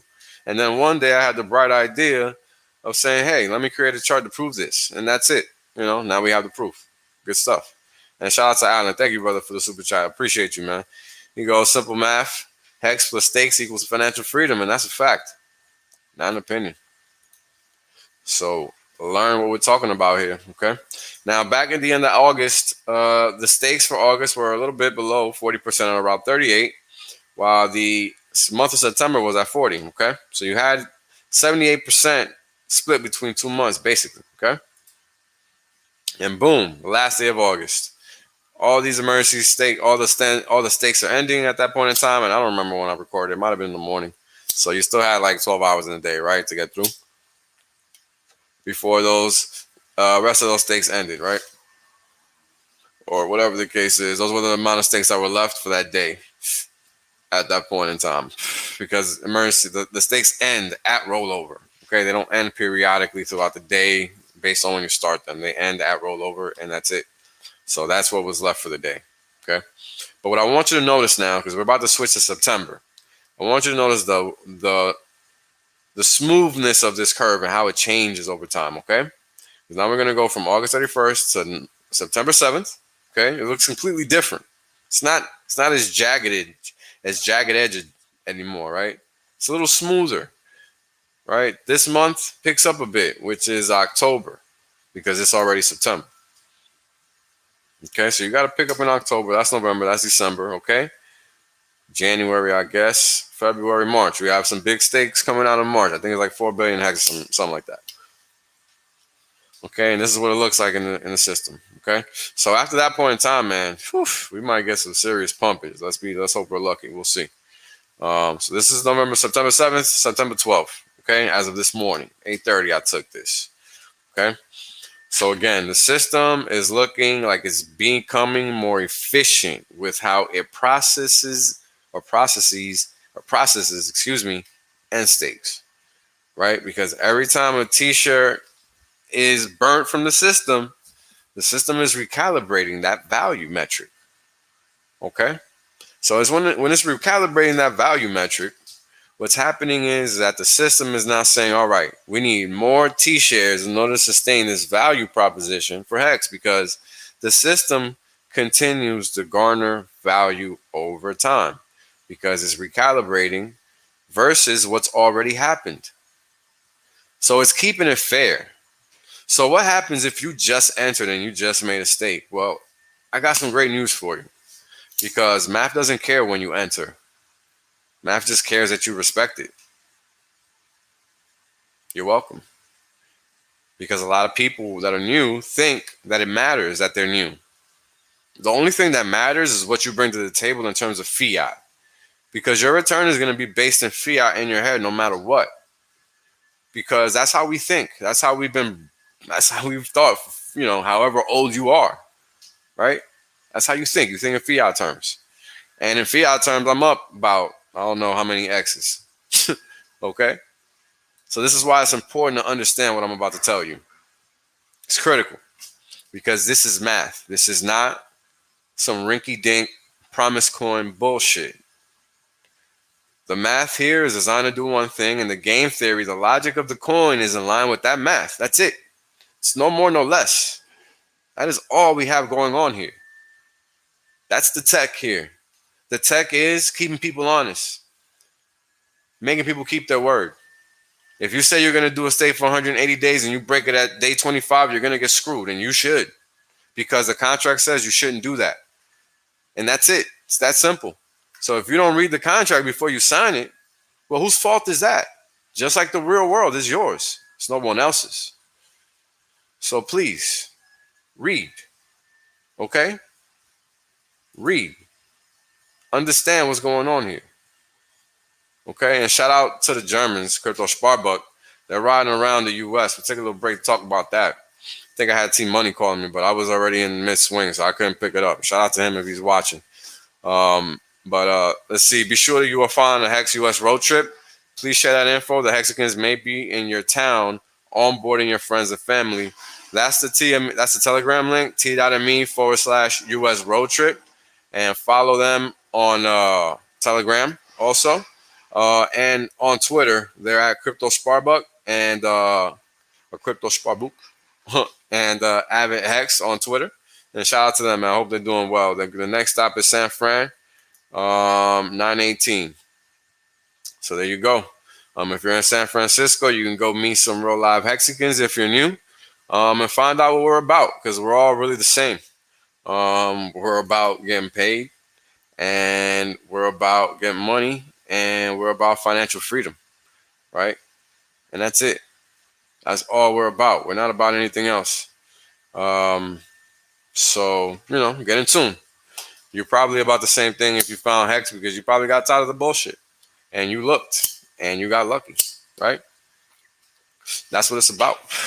It's about getting lucky, man. Sometimes what we consider luck, right, isn't really luck. Give me a second. Right? It's really a function of all the time that we've spent dibble-dabbling in whatever we dibble-dabble in, right? So we ultimately find our nook and cranny, and that nook and cranny leads to success, right? For some of us that have been toiling away in markets for years, crypto happens to be the thing. Give me a second. For those of us that haven't and just happen to get lucky with Hex, well, you just hit the damn jackpot and you just got lucky, right? From that perspective, unless you just happen to be looking for an investment or for something like that, right? And I honestly believe that for most of us, we have been looking for Hex. I don't think you find something like this by mistake. I think you honestly are looking for it. So I don't believe anybody that's watching this is here by luck, unless they got told by somebody and they were just smart enough to listen, because most people do not listen, right? Most people do not listen to other people. So congrats to you. You were smart enough to listen, which is saying a whole lot, believe it or not. Because in this day and age, everybody thinks they know what's going on. They don't really know shit. And that's why we go through the data, so we don't get lost with what's going on. Right? That's what we got to talk about. We got to talk about what's actually going on. And that's why we look at this data. And again, this is public information. And that's all we can fucking, like, why would you care about anything else, right? Why would you care about anything else? So this is why we need to understand what the expiring shares chart is saying. This is why we need to understand exactly what the system is doing, because it's important, especially if you want to get paid, right? Because the system, again, is designed to do one thing. The dollar is designed to do one thing. Which side would you want to pick? The exponential side or the ever decreasing side? Why would you keep your money in something that always goes down in value? I don't understand. Why would you keep value in money and fiat? I just don't understand. Right? Why? Because there's nothing there to back it up. And we see what they do with it. They print the hell out of it. They don't give a damn. Okay? It's just theirs. They do what they want with it, and it's not yours. It's not your money. This is why when you read a Federal Reserve note, it's a liability, right? It's not anything else. It's a debt. You owe somebody something every time you touch that. That's what's going on. This is why they have the power. This is why you worry about paying taxes and all this nonsense. Because they've scared the living shit out of you into thinking that they have power. But what you fail to realize is there's 330 million motherfuckers on this planet or on this fucking country. All you got to do is say no collectively. That's it. What the fuck are they going to do? Shoot all of you? Wake up. It's not that serious. They literally cannot. So you got to realize that, right? Like, it's very simple. It's very simple math. Very simple math. Question is, are you smart enough to realize that, right? Because there's only but so many of us that realize that simplicity and what's going on, right? Because it's going on. It's not like it's not. I mean, think about it. when you read the U.S. Constitution, it's pretty clear that we're not supposed to be getting taxed on our income, but here we are, right? And that's just how it goes, right? Like, we're even tricked into entering the W-2 system, and we don't realize this, right? Our parents are tricked into signing us over into the state, and they don't even realize that, right? This is what a birth certificate is, in all honesty, right? It has a QSIP. You can look it up, right? Like, your birth certificate is your value on the market, on their market. You're an asset to the system, to the state. That's what's going on here, okay? This is what the dollar is. So that's what you guys got to understand. Oh, shit. Okay, so apparently there's some groupies out here. So you ladies, be careful. It's just some normal guys. Shout out to Crypto Sparbuck and the T-Money team. Looks like they're having a good time wherever they are. So let's get into this chart, right? Because again, this is crypto. We're not here to discuss any promises. We're here to discuss what is, okay? So this is what I'm about. I'm about what is actually going on. Not about anything else, all right? And what's going on is that when you look at this correlation chart, it's all time versus Ethereum. And I also have one versus Bitcoin, which is right after this. And they look exactly the same, okay? Versus Bitcoin, same thing. Correlation is 0, okay? Versus Bitcoin, this is what that R2 means, all right? Now, what's a correlation? A correlation is letting you know how in tandem or out of tandem things are, or two items are, all right? So if the correlation is a value of 1 or close to it, then that means that they are moving in tandem, in lockstep, okay? If they are moving at a value of -1, then that means they're moving in an opposite direction, all right? Opposite direction. Now, if the correlation is reading at 0, as you're seeing here, that means that there is no correlation. So the 0 is not a coincidence. It literally means 0. So that's number 1. Number 2, x-axis, denoting hex returns. Number 3, y-axis, denoting Bitcoin and Ethereum returns. Okay. Number four, dot plots. Each dot plot is an XY representation of hex versus ETH in return terms. Okay, we know hex is on the x-axis, so every return, every dot that you see here is a representation of what's on the x. Okay, and that's what we're seeing here. And this dot is showing 65% plus. This dot here is showing -35%. Okay, this dot here is showing -75%. Whatever that value is, I don't really know. And for ETH, this is going to show us -23% for this value here, right? Because that's the Y value. Okay. Please let me know that you're understanding this in the chat. I really want to make sure that people understand this. That's the whole point of me going through this in real time. And this is just simple correlation. If this is complicated for you and you don't understand it, just look it up. Just go to wolframalpha.com, type in correlation, and it'll just give you the meaning, okay? And that's the best source I can give you for math stuff, because that's what I like to use. So there you go. Okay, so that's what this chart is showing, all right? So number 5, when you look at all the dots, now that we know what the x-axis is showing, what the y-axis is showing, we can see that the 0 line is here. And all the dots are to the right of the 0 line for the most part when it comes to hex. Wow. Crazy, no? So hex is literally always up for the most part, right? If I was to guesstimate, I'd say,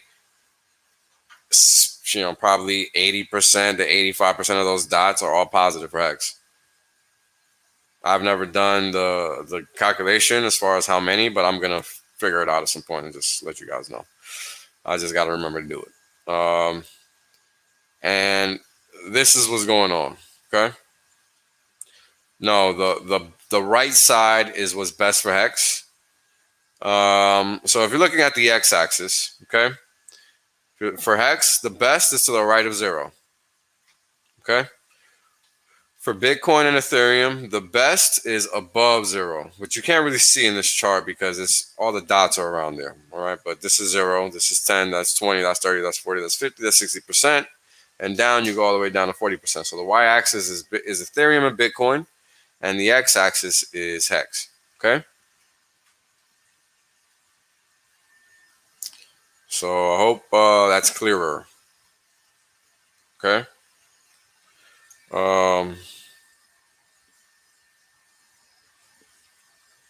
So yeah,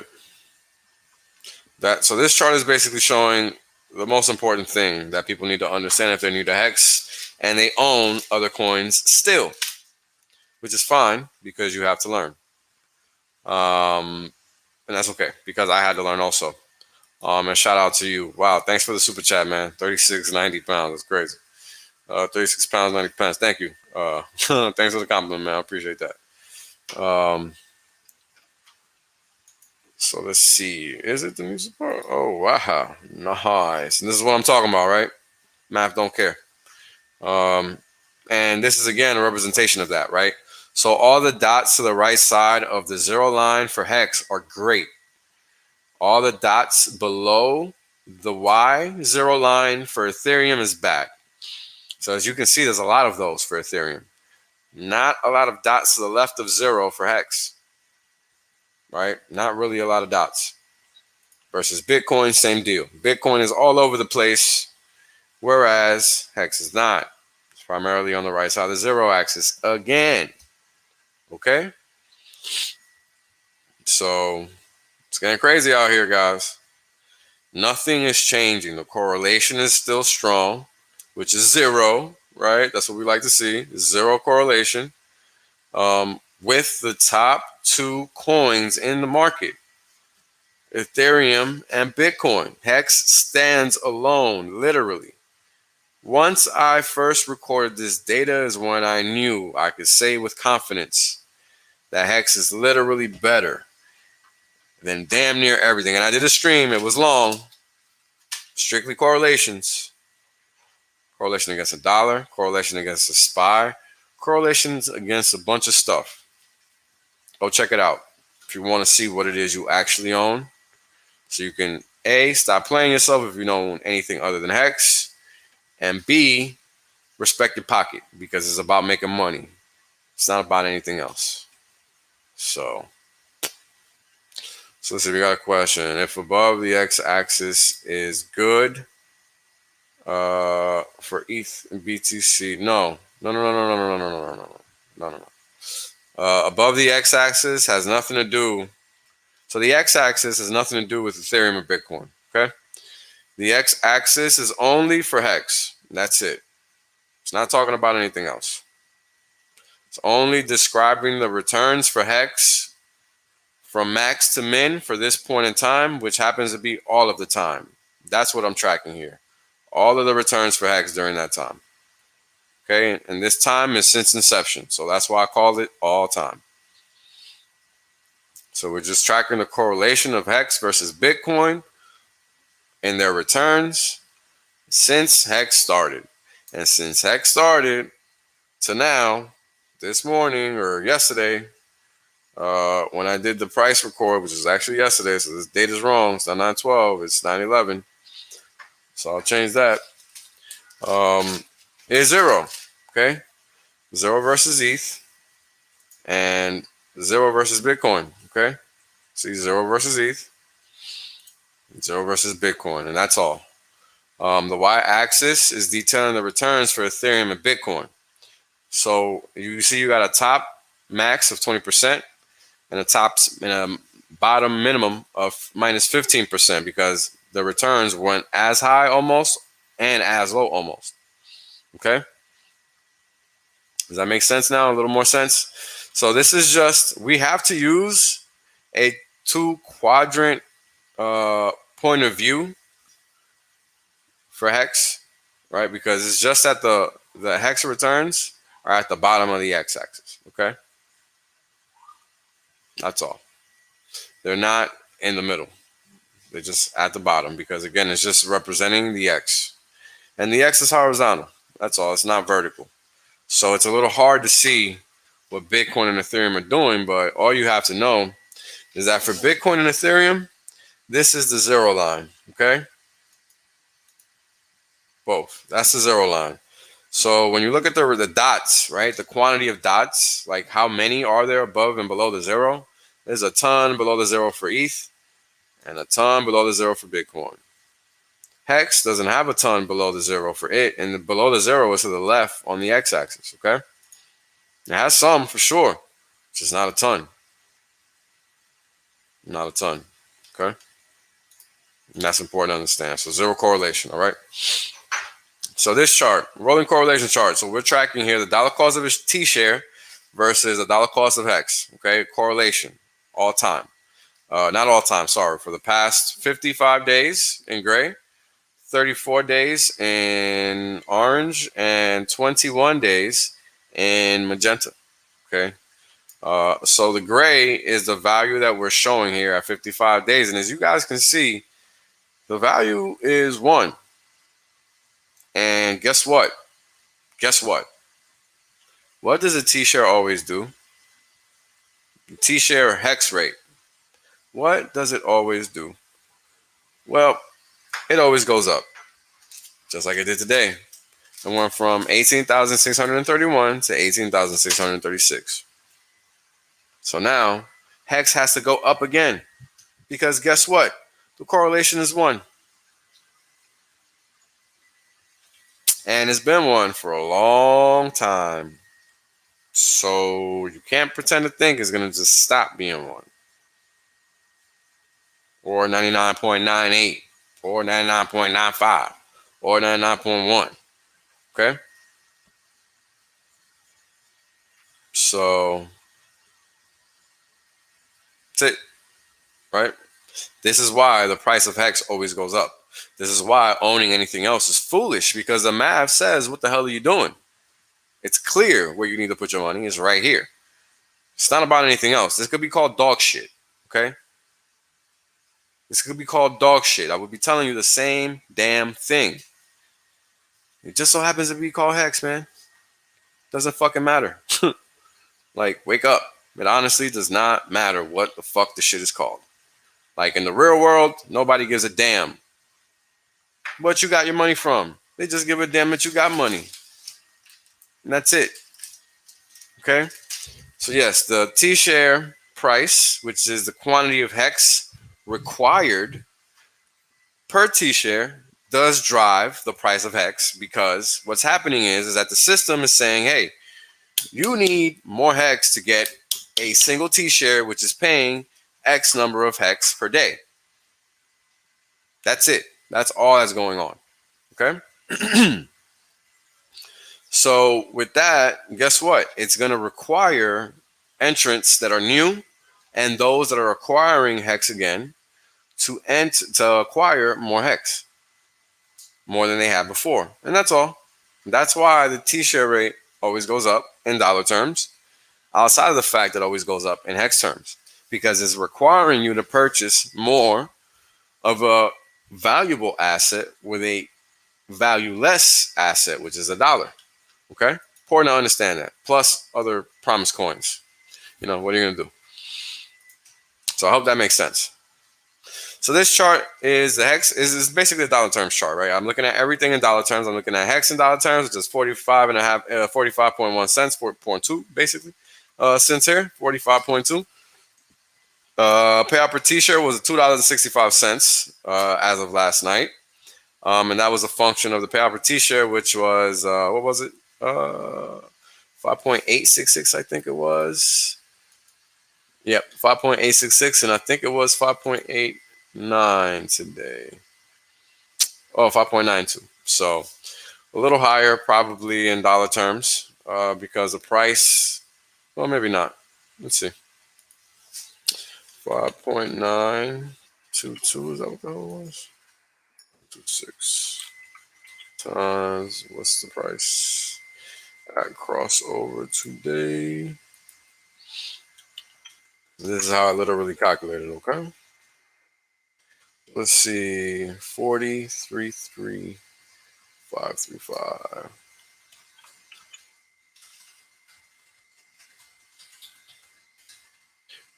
535, 5357. Okay.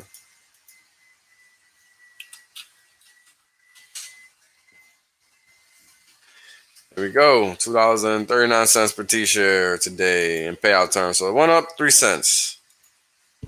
Okay. Oops. So it went up. Oh, went down. Went down. So there you go. Went down 20 something cents. 15 cents, 14 cents. There we go. Went down 14 cents. Okay. So that's all the system did. Went down 14 cents today as of 8 o'clock. There you go. But guess what? Still went up in a cumulative value fashion, right? You just got paid more HEX. So you actually got paid $2.39 more. It's just down relative to yesterday. You're still winning, basically. So, yeah. So the payout per T-share basically acts as a leading indicator, that pink line. And how do we know this? Well, as you can see, payout per T-share traverses every price level first, right? At first, they started together. Then, as the T-share started increasing in value because people started staking, people started interacting with the system, creating T-shares, the system started seeing that there was a demand for T-shares. And, of course, you're going to have HEX disappear. The value of HEX is going to go up. And during this time, stakes are going to end, right? And that's going to drive the dollar cost of acquiring a T-share to go up. And that's what we're seeing here. Okay, very straightforward, very straightforward stuff. So if it's confusing, let me know, and I will make it unconfusing. I'm pretty good at that. So shout out the questions in the chat. And thank you for the super chat, guys. Let's see another one here. Let's see. HEX not being represented on any exchanges means all trades are real people trading with intention as opposed to algos. This means HEX might be the only honest market price on earth for any asset class since the 1700s, actually, as far as I know, if not the 1600s. But definitely the 1700s, guaranteed or your money back. So yeah, definitely the 1700s. But great comment. Thank you, Joshua, because this is very true. That's how I view HEX, actually. This is why what you're seeing now is that price is trying to converge, right, with the payout. It has to over time. That's how it maintains a value proposition, right? It has to try to keep up with what is going on. This is like keeping up. This is how much better you're doing than inflation every single day. You're receiving that many HEX in dollar terms. That's what you're receiving in dollar terms, right? Basically, that's what's going on. Okay. So that's you beating inflation every day, basically. Now, what happens when the dollar cost of HEX is higher than the payout per T-share? Well, I think that that's when T-shares get really deflationary and shit goes haywire. And by haywire, I mean vertical. So good luck to us all that are not fully acquired yet. That's an interesting question. Thank you for asking. I think about that often, actually.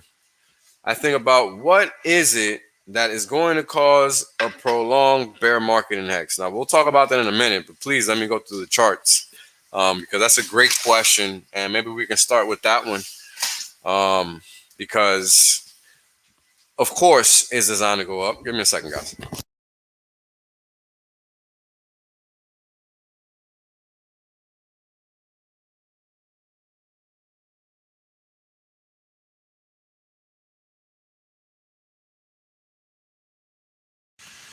Of course, it's designed to go up, right? Up and to the right. I've already shown you how and why. But what can cause it to go down, right? That's always hard to imagine because it really has to be a really singular event. It has to be something where it's basically happening in concert or the biggest fucker on the planet is selling, right? Like that's the only way I can see it happening. I just don't see HEX operating in that fashion.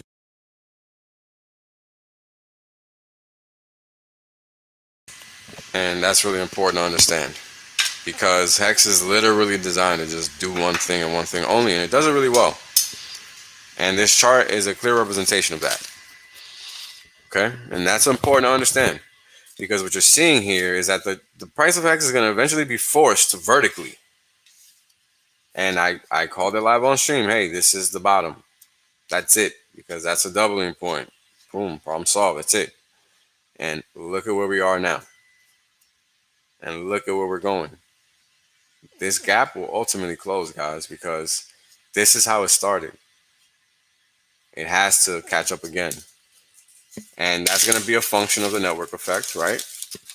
How many people enter the system is going to be a function of demand, and demand is going to be a function of what we see on price, just as the comment just said moments ago. Okay? And that's why this chart is important. It's letting you know the speed, the velocity, right?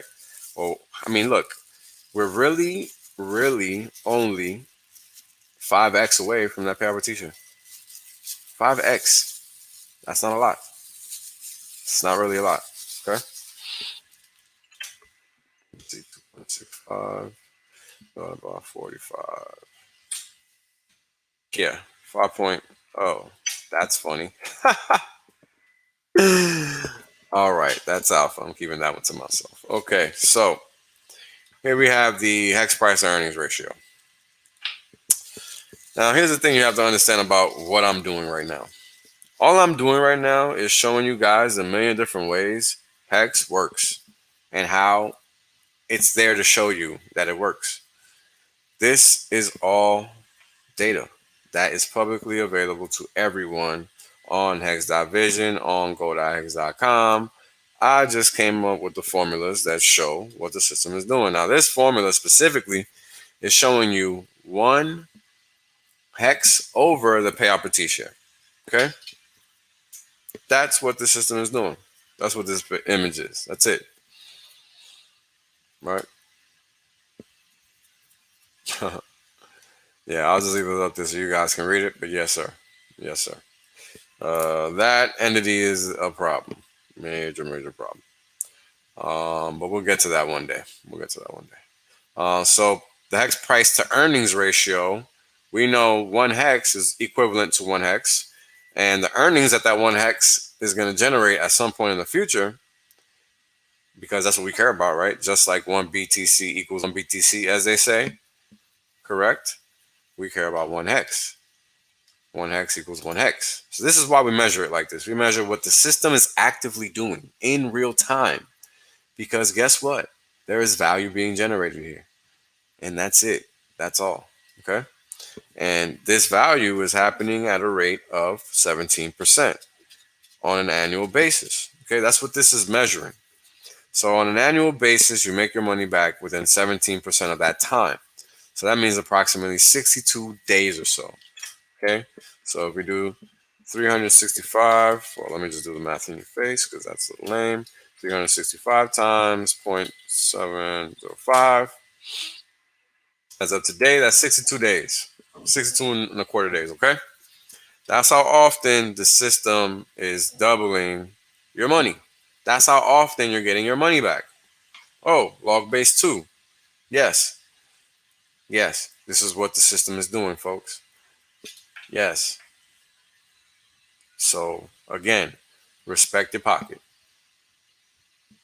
Respect your pocket. Why would you not put your money somewhere where it doubles by default every 60 days? What's wrong with you? What are you thinking? You're not. That's what's going on. And that's what this chart is showing you. So the lower it goes, the quicker you make your money back. Because then that means 10% of the time. So what's 10% of 365 days? Well, let's see.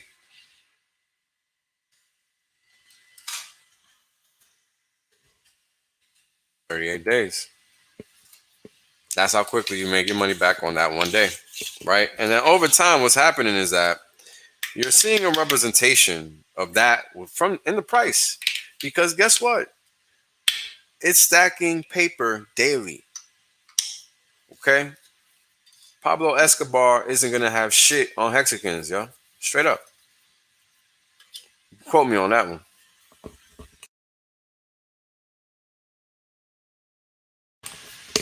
think he had money problems. Huh. You guys just wait and see. Just wait and see. Alright, so we're gonna keep it moving, guys. And yeah, I got this from the map, bro. I mean, you're seeing it. You're seeing it, live, real time. Not making any of this up. You can all do it yourself. So yeah. Get your hex, man. Get your hex. This shit is the real deal. Okay, this is the real deal, guys. This is what's gonna buy you your life back. Okay, this is about financial freedom and giving you the opportunity to do what you want to do with your life. This is not about tying you down to some other system. Okay, we don't need hex maxis. We need good people that respect human beings. That's what the fuck we need. We don't need nothing else. Okay. A hex maxi in reality is somebody that respects human beings, human freedom, and human desire. That's it. We all agree to disagree. That's human desire, because we're not all going to want the same things, and that's it. That that is a fucking hex maxi. Okay? Person that fucking loves freedom, that doesn't give a shit about what you say or don't say, because they just respect you for you being you, but you're not a moron, so it's okay whatever the fuck you say, because you are a person that respects another person. Nobody has to tell you how to fucking act. Okay? That's what the fucking hex maxi is. A goddamn adult. Not a child. That's how to put it in layman terms, if you really want to get to the very base bottom of what the fuck is going on. Okay? Now, if you've never met a Hexican before and you want to, you will, because nobody here is hiding. Nobody here cares. We care about human beings and doing the right thing for human beings, and that's it. We don't care about anything else. That's what a hex maxi is, if you're curious. Hex maxis care about math. They care about getting paid. They care about their P&L going up and to the right. That's it. They don't care about shit else. All right? So that's it.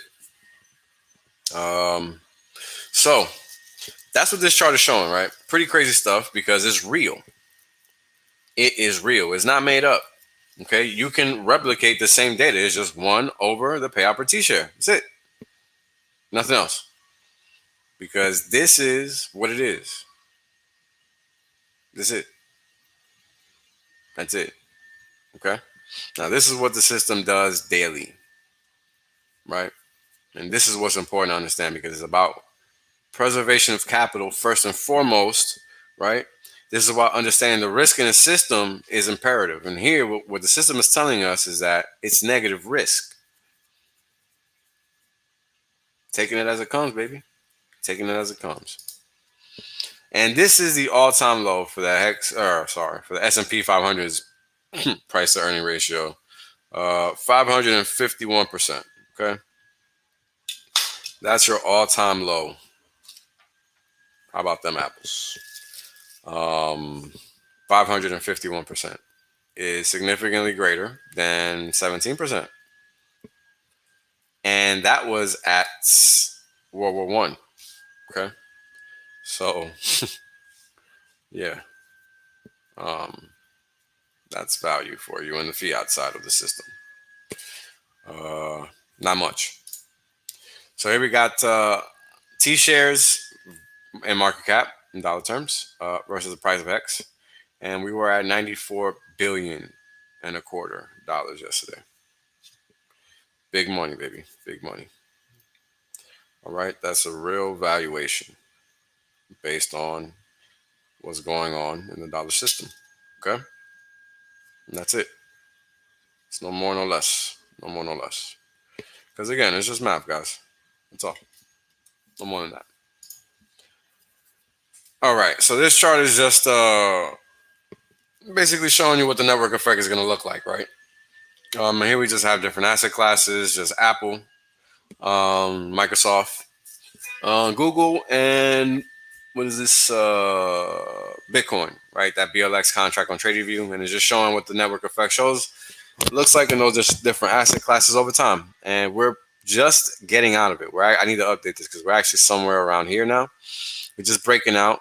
And once we get to that level where we stop and just go sideways before we continue, you know, you guys will see it. I think that'll be like $1.5 or so. I don't know. We'll see. It depends on what happens with a lot of variables, right? We got Pulse chain dropping soon. They finally fixed that bug with the sync on the chains, which is great because then they can move on to the next step. And that's just going to get us even closer to them releasing the public testnet, which is what's going to basically take us to that final step before we get to the live, right? Thank you for the super chat, brother. Appreciate that. Appreciate that, Ian. Let's see. Does the Federal Reserve ever go bear, or is it always printing? Unless there's a freak accident, the need for HEX money printers should always be in demand. Correct, especially in a bear market. All right. So I'm not entirely clear on what you mean by does the Federal Reserve ever go bear? Do you mean do they ever stop printing dollars, or what? What do you mean exactly? So let me know so I can answer specifically, because I think I get what you mean, but I just want to be sure I give you the right answer. So let's keep going here. We got HEX holders versus the price of HEX, total holders in yellow versus the price of HEX in pink, magenta, whatever you want to call it. So 343,778. And now one thing I want to say is that this count at a bare minimum must be showing a wallet with HEX in it. So I don't care if it's one person. That's a bunch of wallets with HEX in it, okay? And clearly there's 292 people watching. So that's at least 292 more people with HEX in their wallets, okay? So whether it's multiple counts or not, doesn't matter. Just like they don't count the number of bank accounts in the real world, only here do they count the number of holders because it matters for price. Okay, so it's a very specific thing. But it just so happens that the bank account is the same thing here as a bank account in the real world. So that's why we track holders here. How many people hold this asset? Because that's what's going to determine the value of that asset, because it's a function, again, of the network effect, right? How important is this thing to society? How technologically changing is it, right? That's the thing. So as we can see, at one point, the system was below or being led by, at least that's what it looks like, the holder count, right? It had this increase and eventually this increase, and eventually this increase, and so on and so forth. Okay, it's kind of cyclical. Stakers, same deal. Now, interestingly enough, what's happening right now is that the amount of stakers in the system seems to be getting ready to supersede price in terms of scale. So we're getting to that point in time where we're now going to have to change the scaling on the chart on the left side, which is crazy, right? Because this whole time you're just looking at one set of values, right? And that one set of values was in the 50s, 50s, 50s, and it's like we just blew through the 50s, right? We'll soon be in the 60,000s, soon. I mean, look, we're basically at 57,000. We were just at 40,000 for a while. Like, it took us a while to get to 40,000, right? Look at this chart. 30,000 took, we even dipped below after we went above. We even touched it, right? From 20 to 30, I was pretty fast, but then 30 to 40 or 25 to 30 took a long time, right? After that move from Big Payday, right? Then you had from 30 to 40, took what looks like 40 days. And this has just gone parabolic, man, in like 30 days. So this is just crazy. This is a function of the network effect, right? We're seeing it in real time. Real time. This is no BS right here. This is what's actually happening in the system, okay?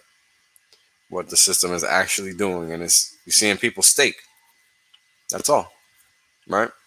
That's all we care about. People are staking. Because when they're staking, they're acting in accordance with the best properties of the system, and therefore the value of the system will increase at a greater rate. Simple as that, because it's programmable money. That's what the property of the system is designed to represent, replicate, and show us, and this is what it does. And that's that, right? Let's see. Can you play devil's advocate for Hex? What could notably stunt is up to the right momentum? Yeah, sure. So that's a good question, right? And I'm gonna get to that because that's important to understand. And in all honesty, it's just people selling Hex. I mean, there's not much else because there's only two things you can do: buy it and stake it, or and stake it and sell it. So if you don't stake it, then that only leaves you with two things: buying and staking, or buying and selling, and that's it. You can't even stake in between, right? So as trite as it sounds, it's really that simple. That's how markets work, right? Because even if you have Hex that's just sitting in your wallet, when are you going to sell it? That's when it's deemed a risk to the market from that perspective, right? And that's the reality, right? That's the reality. That's when supply is actually liquid. It's not when it's just sitting in your wallet, right? But the reality is that even though you know you're going to hold it, you can sell it at any time. So you can't really think of it as if it's being time locked like we do with Hex, right? And that's important because that adds a different nexus to what we're tolerating here, right? And this is what Hex is all about. Hex is all about encapsulating time. So the longer you hold, guess what? The higher this number is going to go because people are going to understand what the system does. And the system does one thing and one thing only, right? And let's go back to that one thing is. Because it's very critical that people understand this. That's it. Okay? That's all the system does. It doesn't do anything else. So whoever sells is opting out of getting paid. And that's all. So the only thing that could counter the price momentum is those that are actually selling, which are counter to the price properties, right? To the principles of the system and how they are gonna evolve over time, right? How they best treat the holders or the interactors of the system, right? Whoever engages with the system is going to benefit the most by doing the most optimal things that the system has to offer, like staking for the max, right? That's an obvious one. And that's that. It's really that simple because, again, this is programmable money. And that's how it works, That's pretty much it. So let's keep it moving. Let's see. I think that's pretty much it. And now we can get to, yeah. So let me refresh this page so we can get to the main events.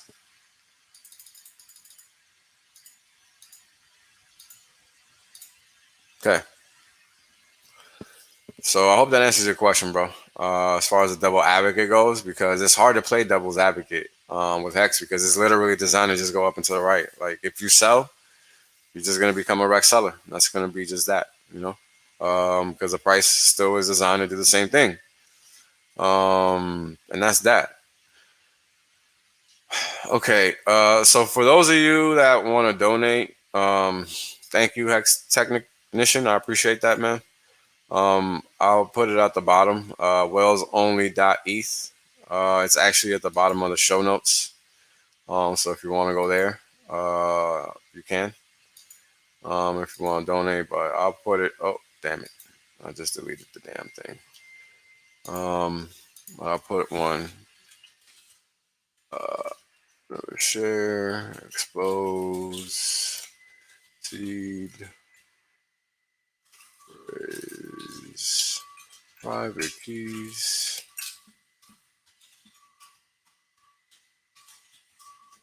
Wells only.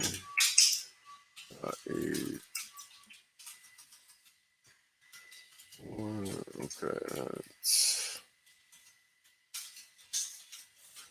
Okay, for those of you that are so inclined, please only do so if you really want to. It's not any kind of requirement, please. This is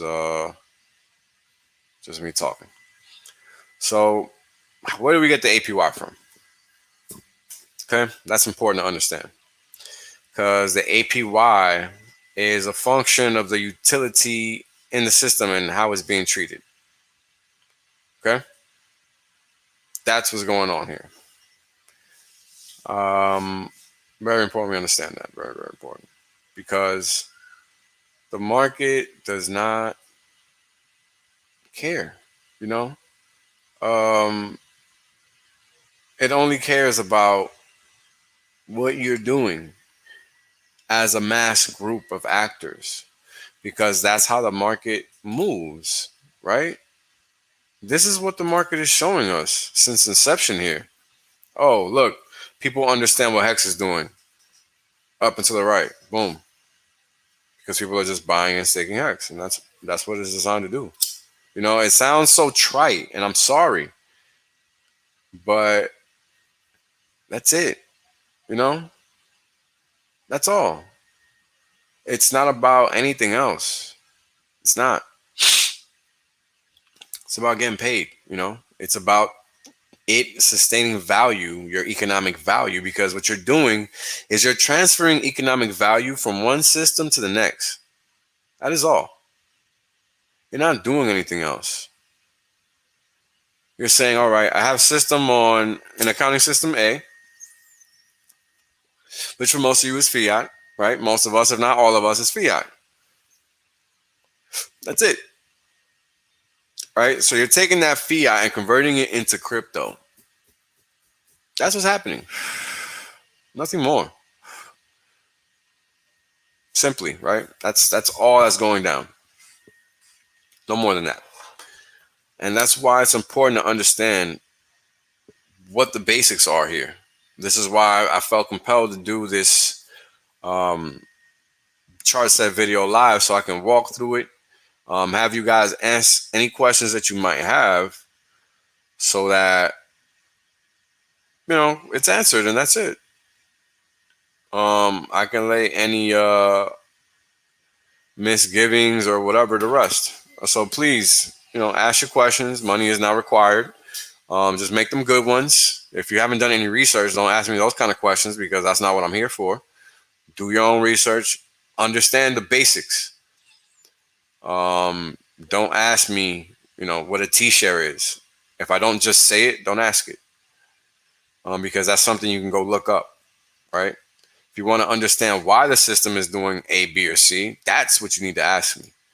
That's what you take advantage of. Because asking me basic questions isn't going to help you. That's stuff you can get from anywhere. So take advantage of the time, and please respect yourself and respect your pocket. So let's see, we got a question here. By the time 10 and 15 year stakes mature, HEX may be a widely accepted form of payment. And so sidestep any fiat converger selling. Let that sink in. I've talked about that for so long that I've stopped talking about it, because it's very true, right? People are always doing one thing and one thing only: looking to buy HEX. That is all. They're not looking to do anything else. Very important people understand that, because that's a determining factor in the system's price. Demand, like with every other market. Okay? Because a T-share is, again, designed to do one thing and one thing only. Period. Okay?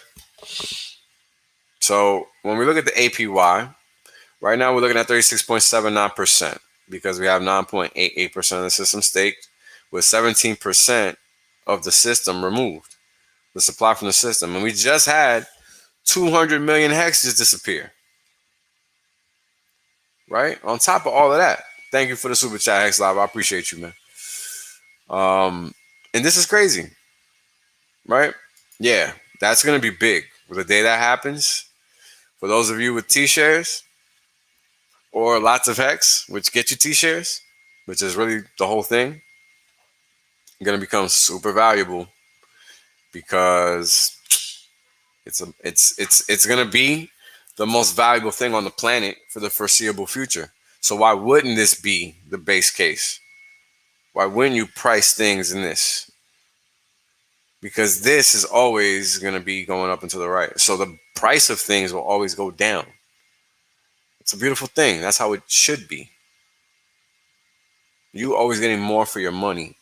Always more for your work. The earth is here to give. There's so much. This notion of scarcity is false, as you guys heard me say many times. Look at what I'm doing. I'm not doing this for money. I'm sharing all of this free information that is here coming from my brain just based on what the system is giving us. This is public info. That's it. It ain't nothing else. That's it. Okay? So the APY right now is reading like it should be close to here, 10%. And that's what we're seeing at 36.97, right? Whatever the number was, 79. Okay?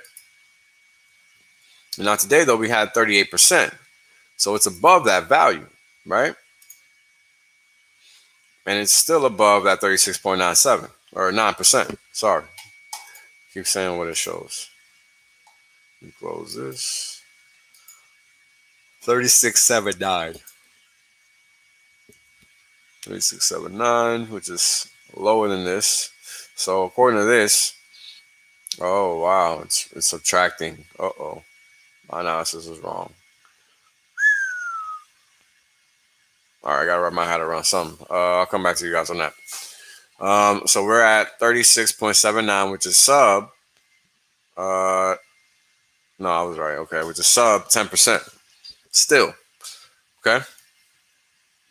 Oh, I'm sorry, it's above 10% actually, because we're going down. So we're now in the range of 10 to 15%. Okay, 10 to 15%.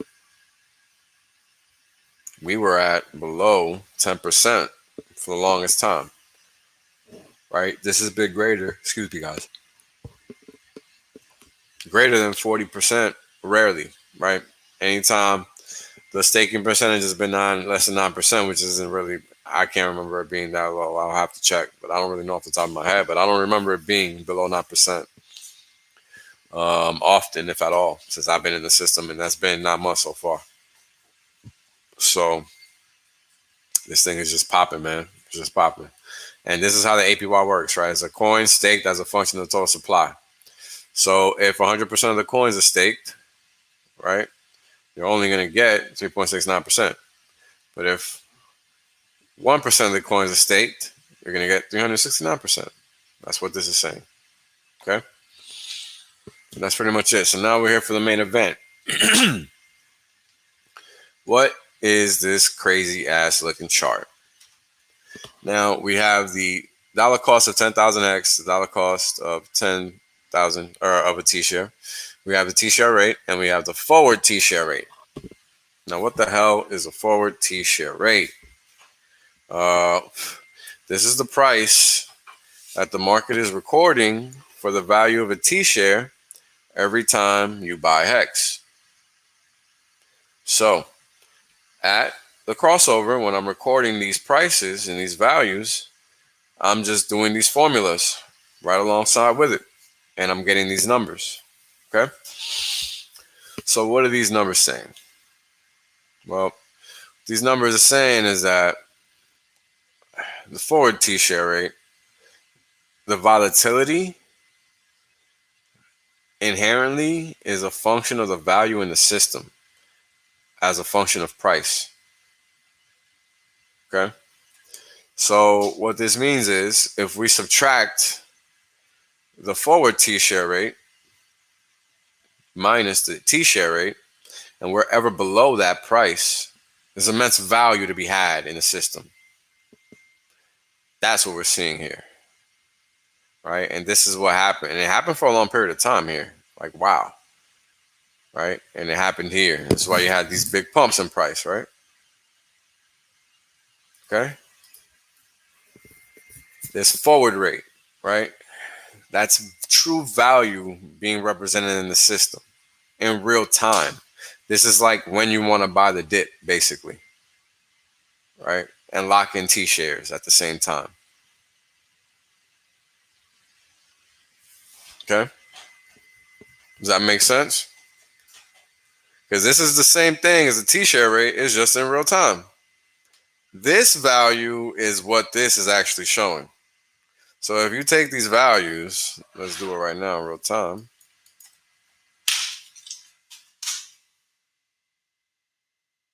Let me just pull them up over here so I don't gotta keep clicking back and forth.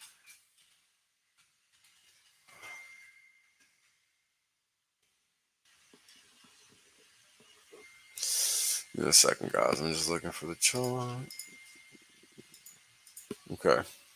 So we're gonna take the dollar cost of a T-shirt as of last night, $84.78, $8,542.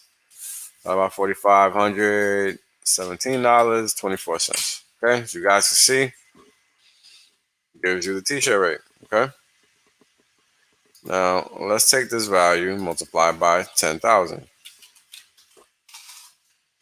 and let's round it up. This 18,911.99. Okay, so let's leave it at that. So what are we getting? 18,911.5. Okay, 0.5. What do we have here? Hot dog. 18,912. So just round it up because I don't have the decimal point. That's all. Okay. So as I stare at this chart, my mind is racing because I have a shorter version, and we're about to now see from a closer point of view what's actually happening between the forward T-share rate and the share rate. Okay. This is what's actually happening in real time. Okay. The system is representing a specific rate, which we get from here, 16,000 or 18,636 hex per T-share. But the system at this present point in time, what is it showing? Let's look. Oh, nice little sale. So it's giving us a price. Let me just record this so I don't gotta be coming back and forth because it's annoying. Yeah.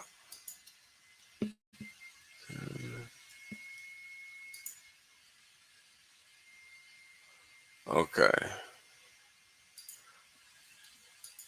So we are going to record what the price is actually doing. Okay, so we're dividing the dollar cost of a T-share, which as of right now is 71.52. Well, actually, we can just take both of those prices, 71.52.2 divided by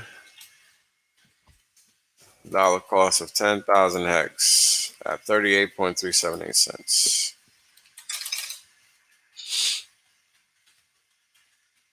$378.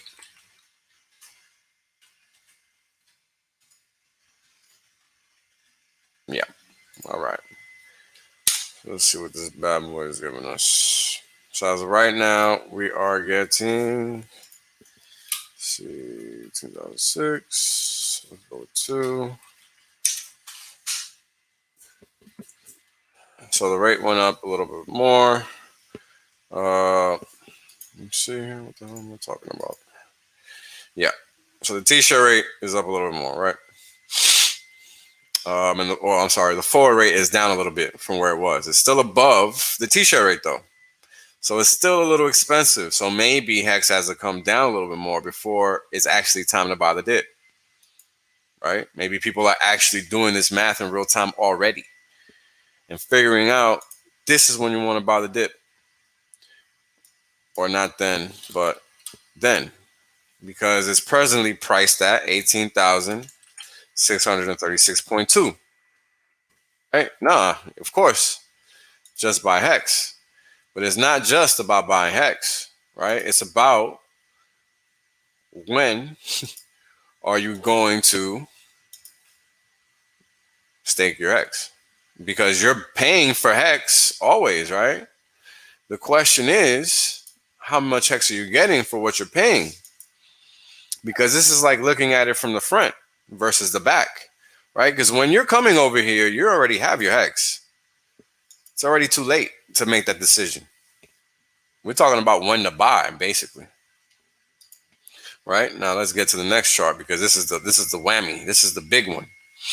This line is the T-share basis, okay? That basis is the delta between the forward T-share rate and the actual T-share rate. Now, as we've seen, it's gone up, right? And what we want it to be is we want it to be positive. When it's positive, meaning above zero, meaning it's a great time to buy HEX and stake it. Well, this is when you know when to just buy. Okay? This is when you know when to buy. Okay? You know when to buy when the T-share basis is positive. Period. That's it. You're welcome. Stream over. Because now you know what the T-share basis is. The T-share basis is the difference between the real-time rate in HEX and now. But the thing about it is, if you're not buying HEX, right? Because look, it's been negative for a long time, right? It's only positive here, here, and here, and here, right? It's above that zero line. I gotta make a better chart so it's clearly zero there. That's not really clear to me. I don't like that. Let's see if I can fix that.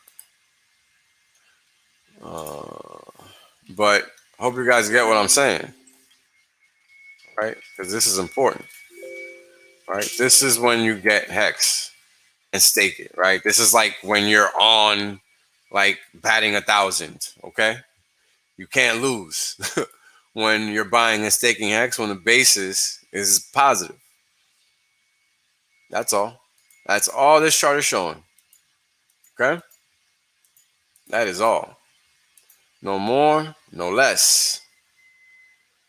So this is important to realize. I really want people to really understand this. This is the most important thing.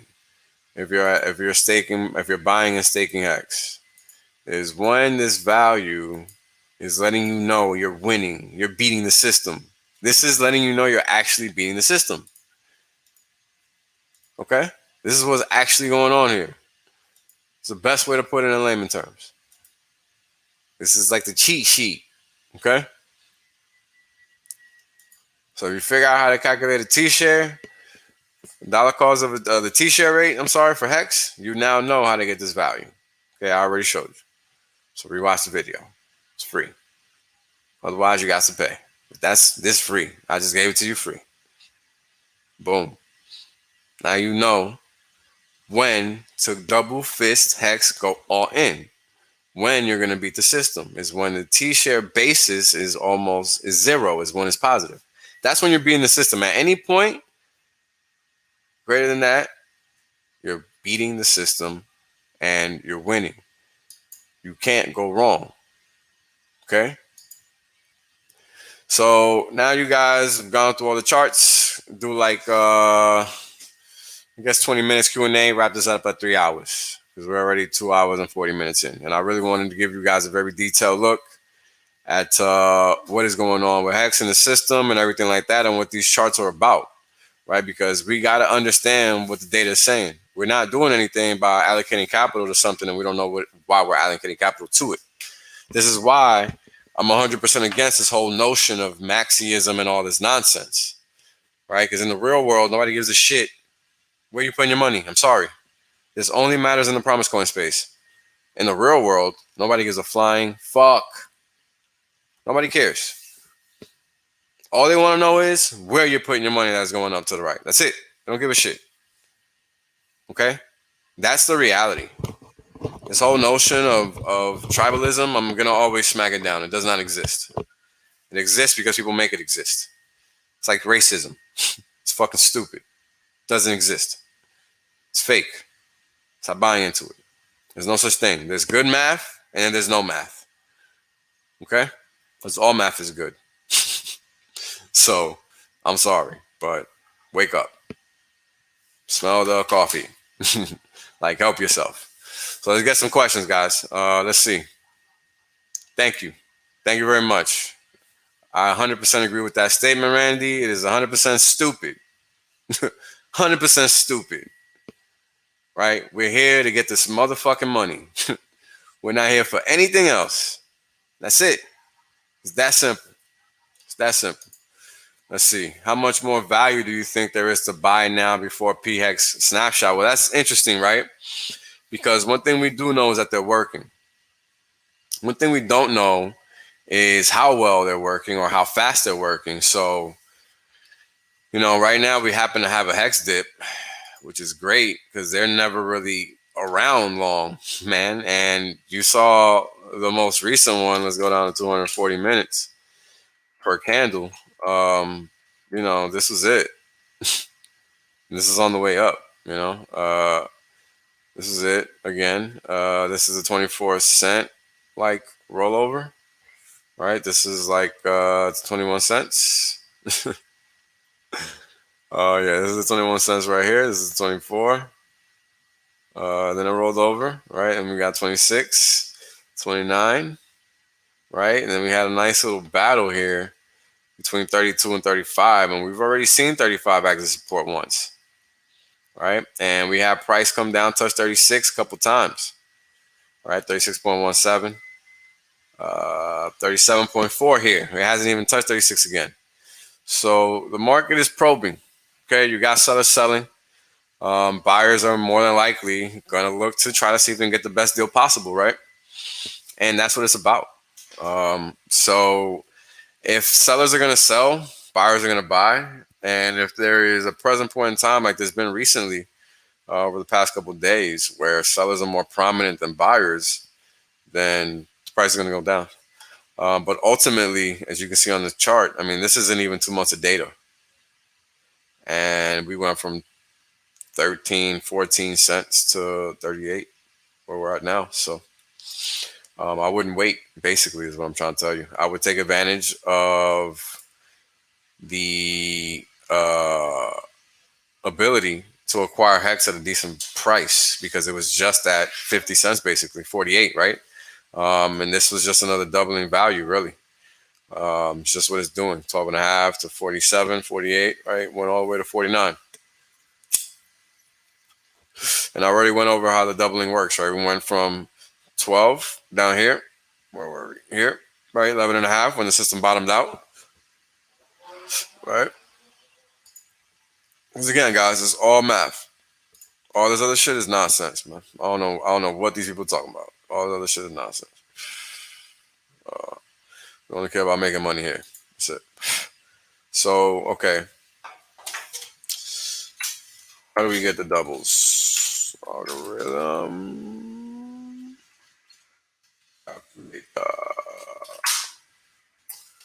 I'm going to show you guys how you get the doubles.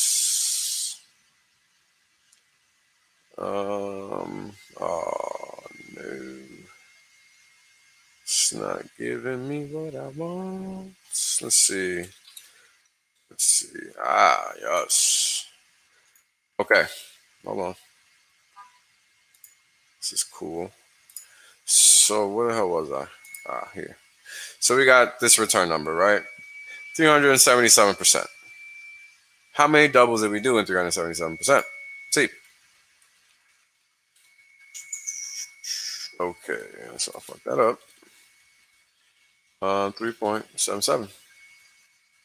And we go. So we did 1.9 doubles during that time frame. So we did almost 2 doubles before the system decided to pause. Okay? That's what this is saying, because we took the log base of the value of 377%. So that's 2x. Okay? Because that's what this is showing. Right. From peak to trough. Trough to peak, excuse me. Oh, maybe I'm missing a value there. Nah, looks like I got them all. But that's what the system is doing, okay, guys? Yeah. Thank you, bro. Thank you. This is what it's about, It's about getting rid of this fake shit. Racism doesn't exist. It's fake. It's made up, We're all people here. We're all just trying to get by. And I don't know about you guys, but I don't got time for the bullshit. So I'm gonna keep it 100,000 at all times. We don't got time for shit else. And that's all we got. So let's see. Where's my favorite place to buy Hex now? Because it's new for me. Okay. Lucky got in early. Staked a few hundred t-shirts. Very nice. Very nice. So I like to go to matcha.com. Matcha.xyz, excuse me. Because it just happens to be the most gas-friendly place. So I'll show you guys exactly what I do. I will use my wallet that I have in the Google browser, and I'll watch TX Street here. Let's see here. Okay, so let's say I got ETH in my wallet, right? Choose ETH. It's gonna tell me what the exchange rate is for ETH. At least it usually does. All right, there we go. Okay. So for matcha, I like to, like I said, watch TX Street. Let it load. Smoke break, smoke them if you got them.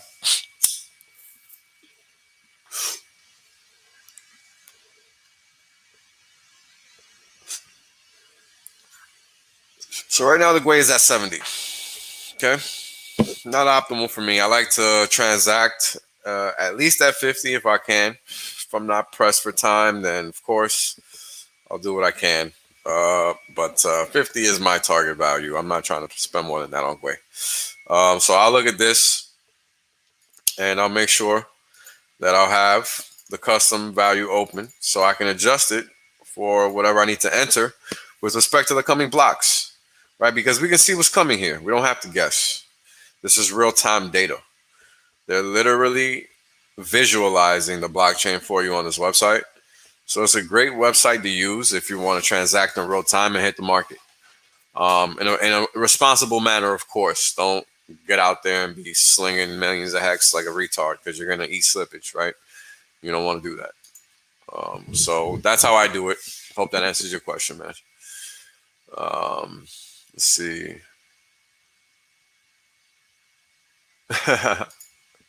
Yeah, man. We talk about X's here, okay? Not just 2X. X's and plural.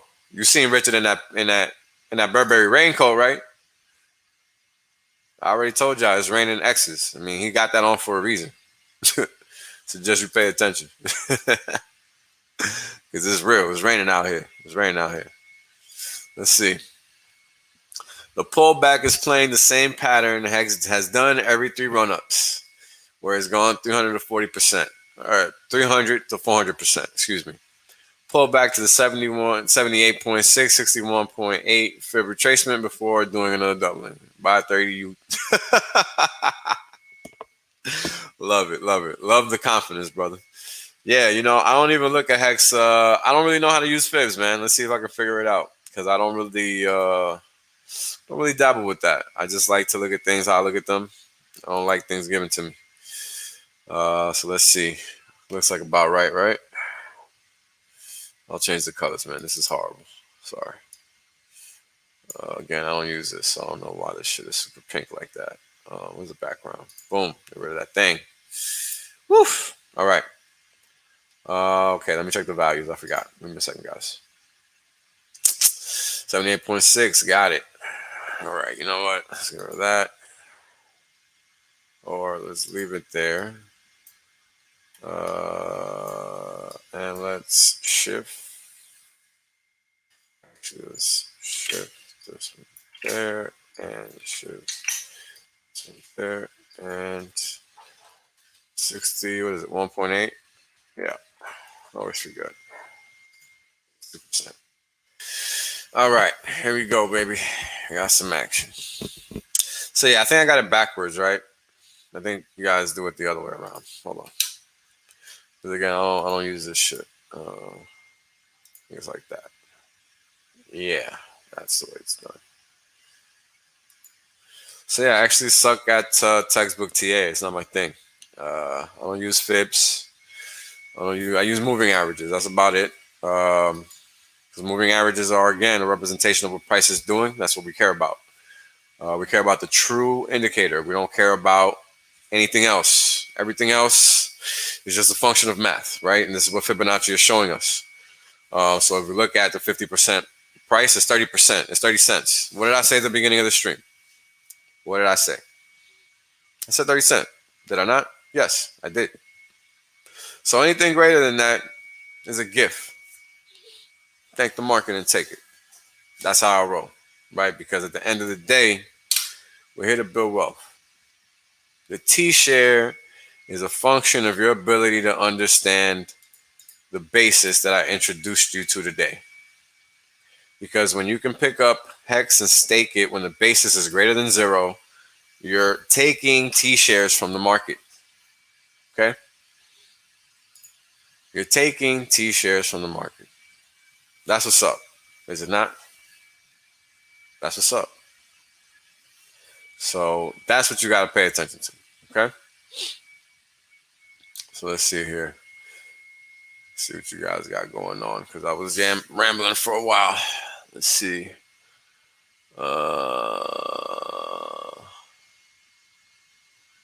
See. There we go. I didn't know. If you use USDC, the limit orders are free. There you go. You're still paying for gas to convert that USDC, though, if you don't send the USDC in. So be cognizant of that if you send ETH in.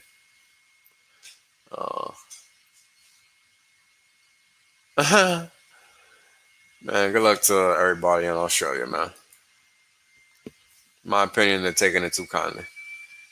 But that's just me. Let's see here. Damn. Sorry, man. Sorry. I would have waited.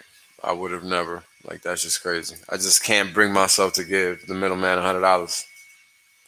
You know, for me, it's a matter of principle more than anything else. If I lose out on a good trade, then so be it. But I just refuse to give money away. I don't give a damn how much of it I have. I can't do it. I can't. It's just, I just can't. It's one of those things, you know. Let's see. Everything extreme on war, revolution, and assassination over controlling of minting a society's money. Put into perspective, historical significance of heritage share. I might do it. Huh. I don't think I've ever heard of that, so I have to look into it. A lot of what I know is just from figuring stuff out, connecting dots because of things I lived. So it just happens to coincide with reality because it's just true. Let's see. Well, someone just sold 5.3 million HEX for 2.5 million USD. Price dropped to 38 cents. What is the fastest way to load on money? Any exchanges that lets to load on money to buy a quick dip? It depends on where you live. For America, it's any centralized exchange, right? Where an American can trade. Gemini, Coinbase. I can't really think of any others. The only one I use is Coinbase. The only other one I know is Gemini. I don't really know any other ones. So that's all I got. I don't really know. It's kind of crazy. You know, if you got access to on-ramp, like fiat, a fiat on-ramp, let's see here.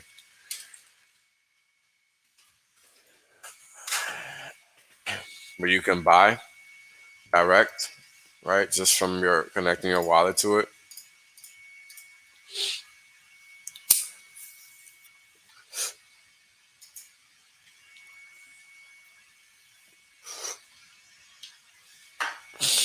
Right, you can buy directly from your Apple Pay or whatever, right?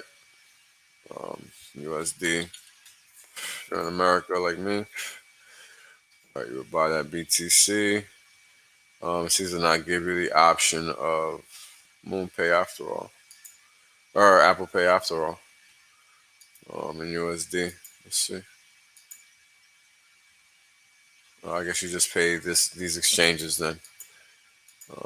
Yeah, I don't use this much. Should now that I have a good address. Let's see.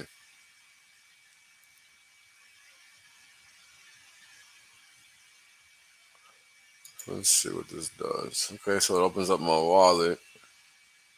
And it's loading in my other screen. BTC address. So this is what it looks like. Oh, sure. That's what it looks like. Once it connects, right, you would just put a, now this is for BTC. Let me close that out and do ETH transaction, right? Because that's the highest probability here. If you already have ETH in your wallet, then you should probably buy USDC, right? So you can transact in USDC. If you want to use a limit order, for example, and you got like 20,000, you can't do here, right? The most you can do here is 12,000. So these are the things you run into when you're dealing with crypto and fiat, okay? And then look at the slippage, right? Because right now it's greater than 1. That's probably what that means. Let's see. Oops, sorry. Thinking out loud there.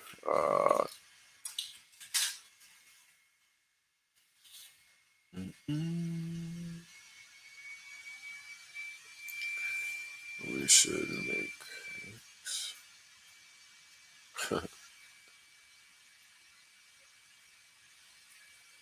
oh, thank you, man. I appreciate that. Appreciate the comment. I appreciate all the positive comments, guys. I really do.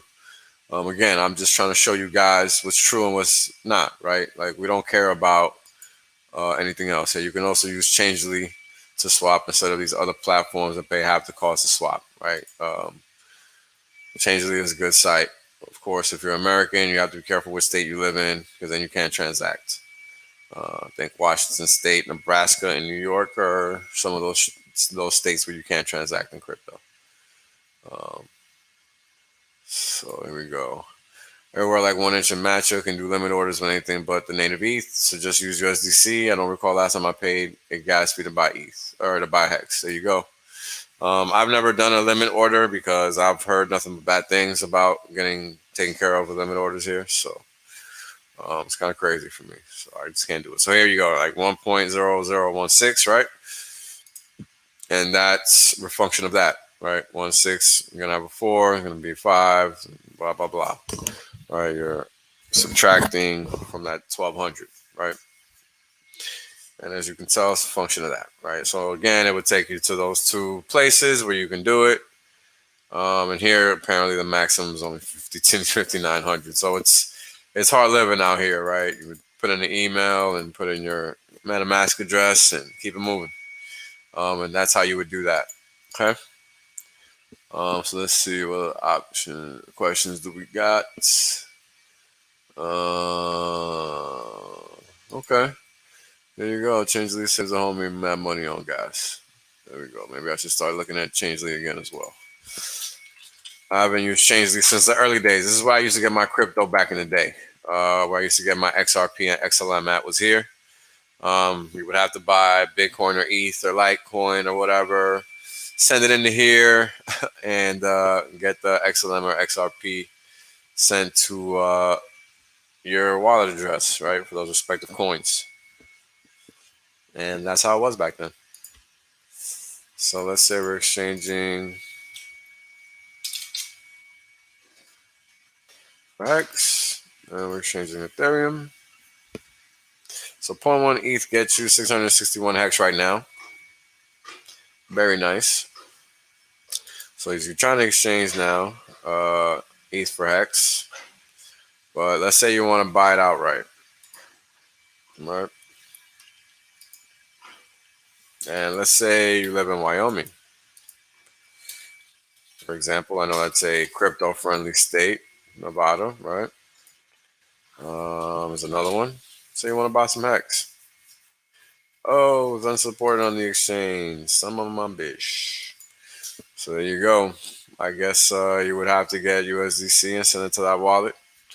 And if you have Coinbase, what you can do is you can log into Coinbase Pro, which is pro.coinbase.com. Pro.coinbase.com. That's the website if you have Coinbase and you're in the US. If you can't get access, like I just couldn't, even from a Wyoming address, which is pretty crazy to me. So I'm giving you guys this alternate route to gather USDC for free. And for free, as in you don't got to pay gas to get it, right? If you go to Coinbase.com, regular website, or the app, you got to pay to exchange ETH for USDC instead of just bringing it in here, doing the swap, which is free, The swap in pro.coinbase.com is free. Okay, that's what you need to know. So you would bring it here and just swap it out. Okay. And that's it. I'm gonna put this link in the chat so those with Coinbase can check it out. Apparently Dharma app works. I haven't been able to get it to work for me, so I don't really know what's up with that. But that's just me. Yeah, most exchanges from what I've seen do allow small amounts of KYC or small amounts of, oh, look at that. Gas at 50. Go way. Get it in, baby. This is a good time to get some orders in. We got a nice little dip occurring right now. Let's see. What is it looking like on a 15-minute chart? Oh, yeah. Very nice. Thank you to the 5.3 million hex seller. Shout out to you.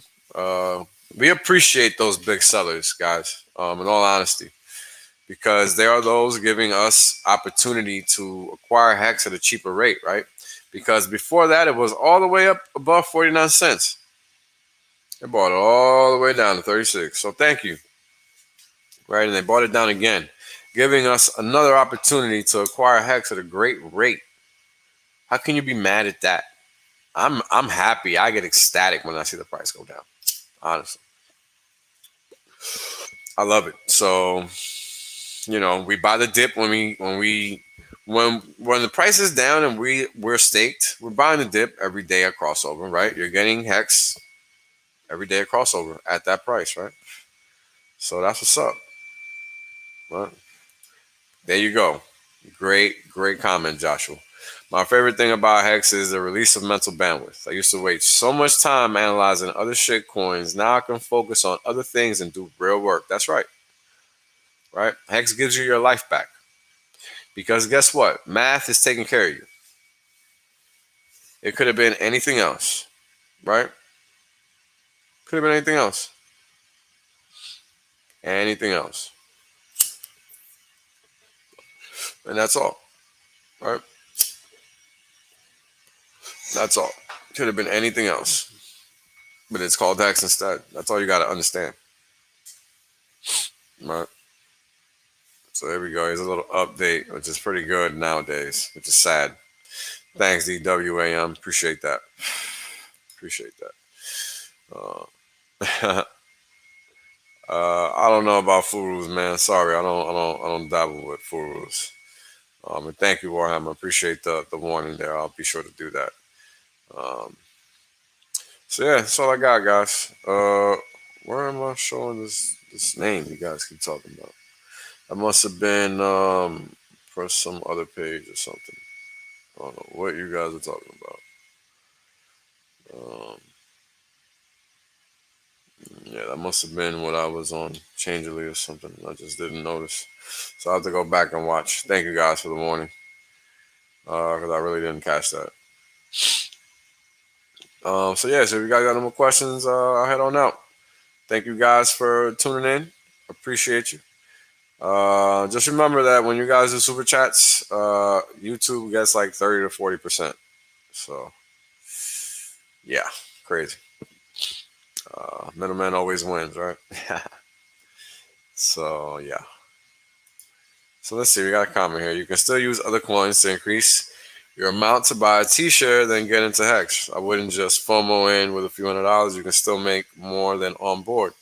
Yeah, there's a million ways, right? A million ways to figure this game out. A million ways to get paid.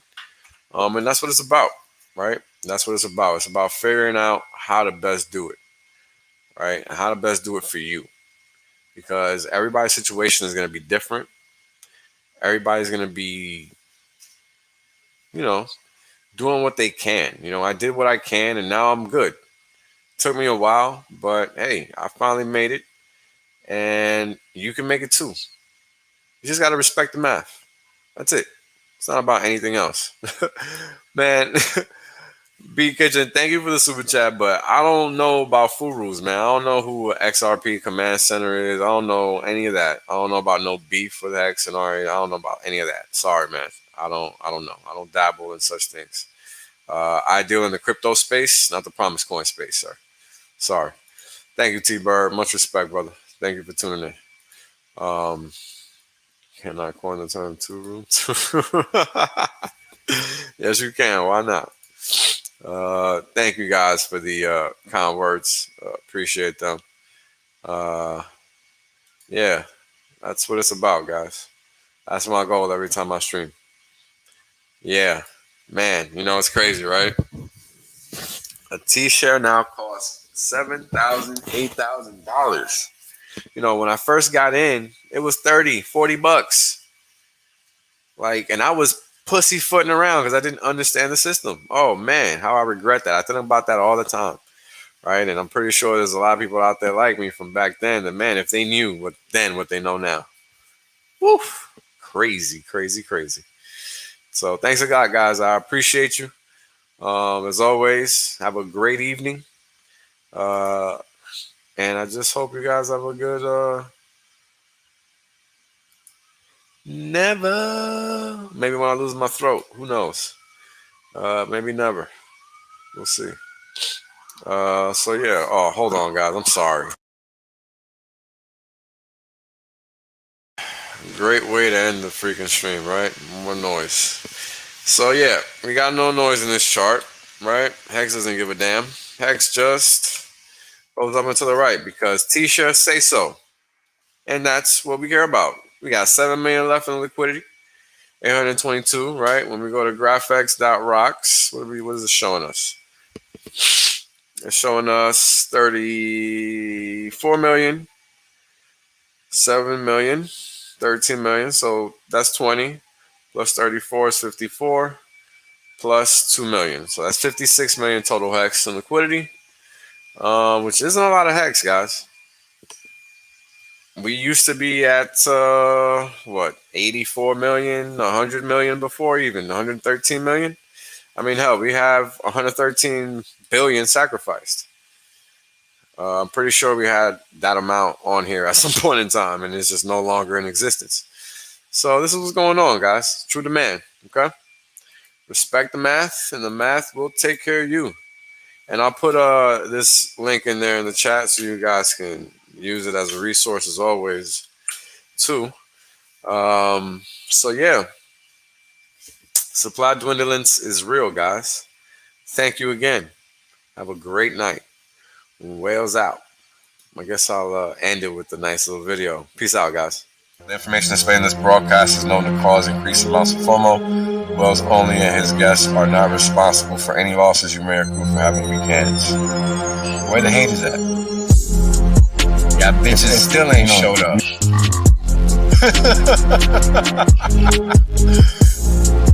And now, right, we got Hex, flawless uptime.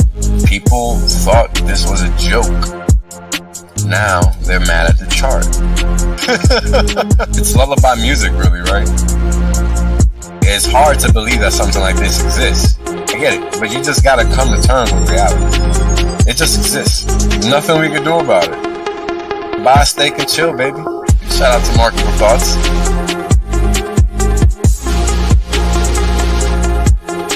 You can't get this kind of shit for free anywhere else. And it's very important to understand that. We're handing it out. People thought this was a joke. Now they're mad at the chart. So much luck, once again, because the facts don't give a fuck. Peace.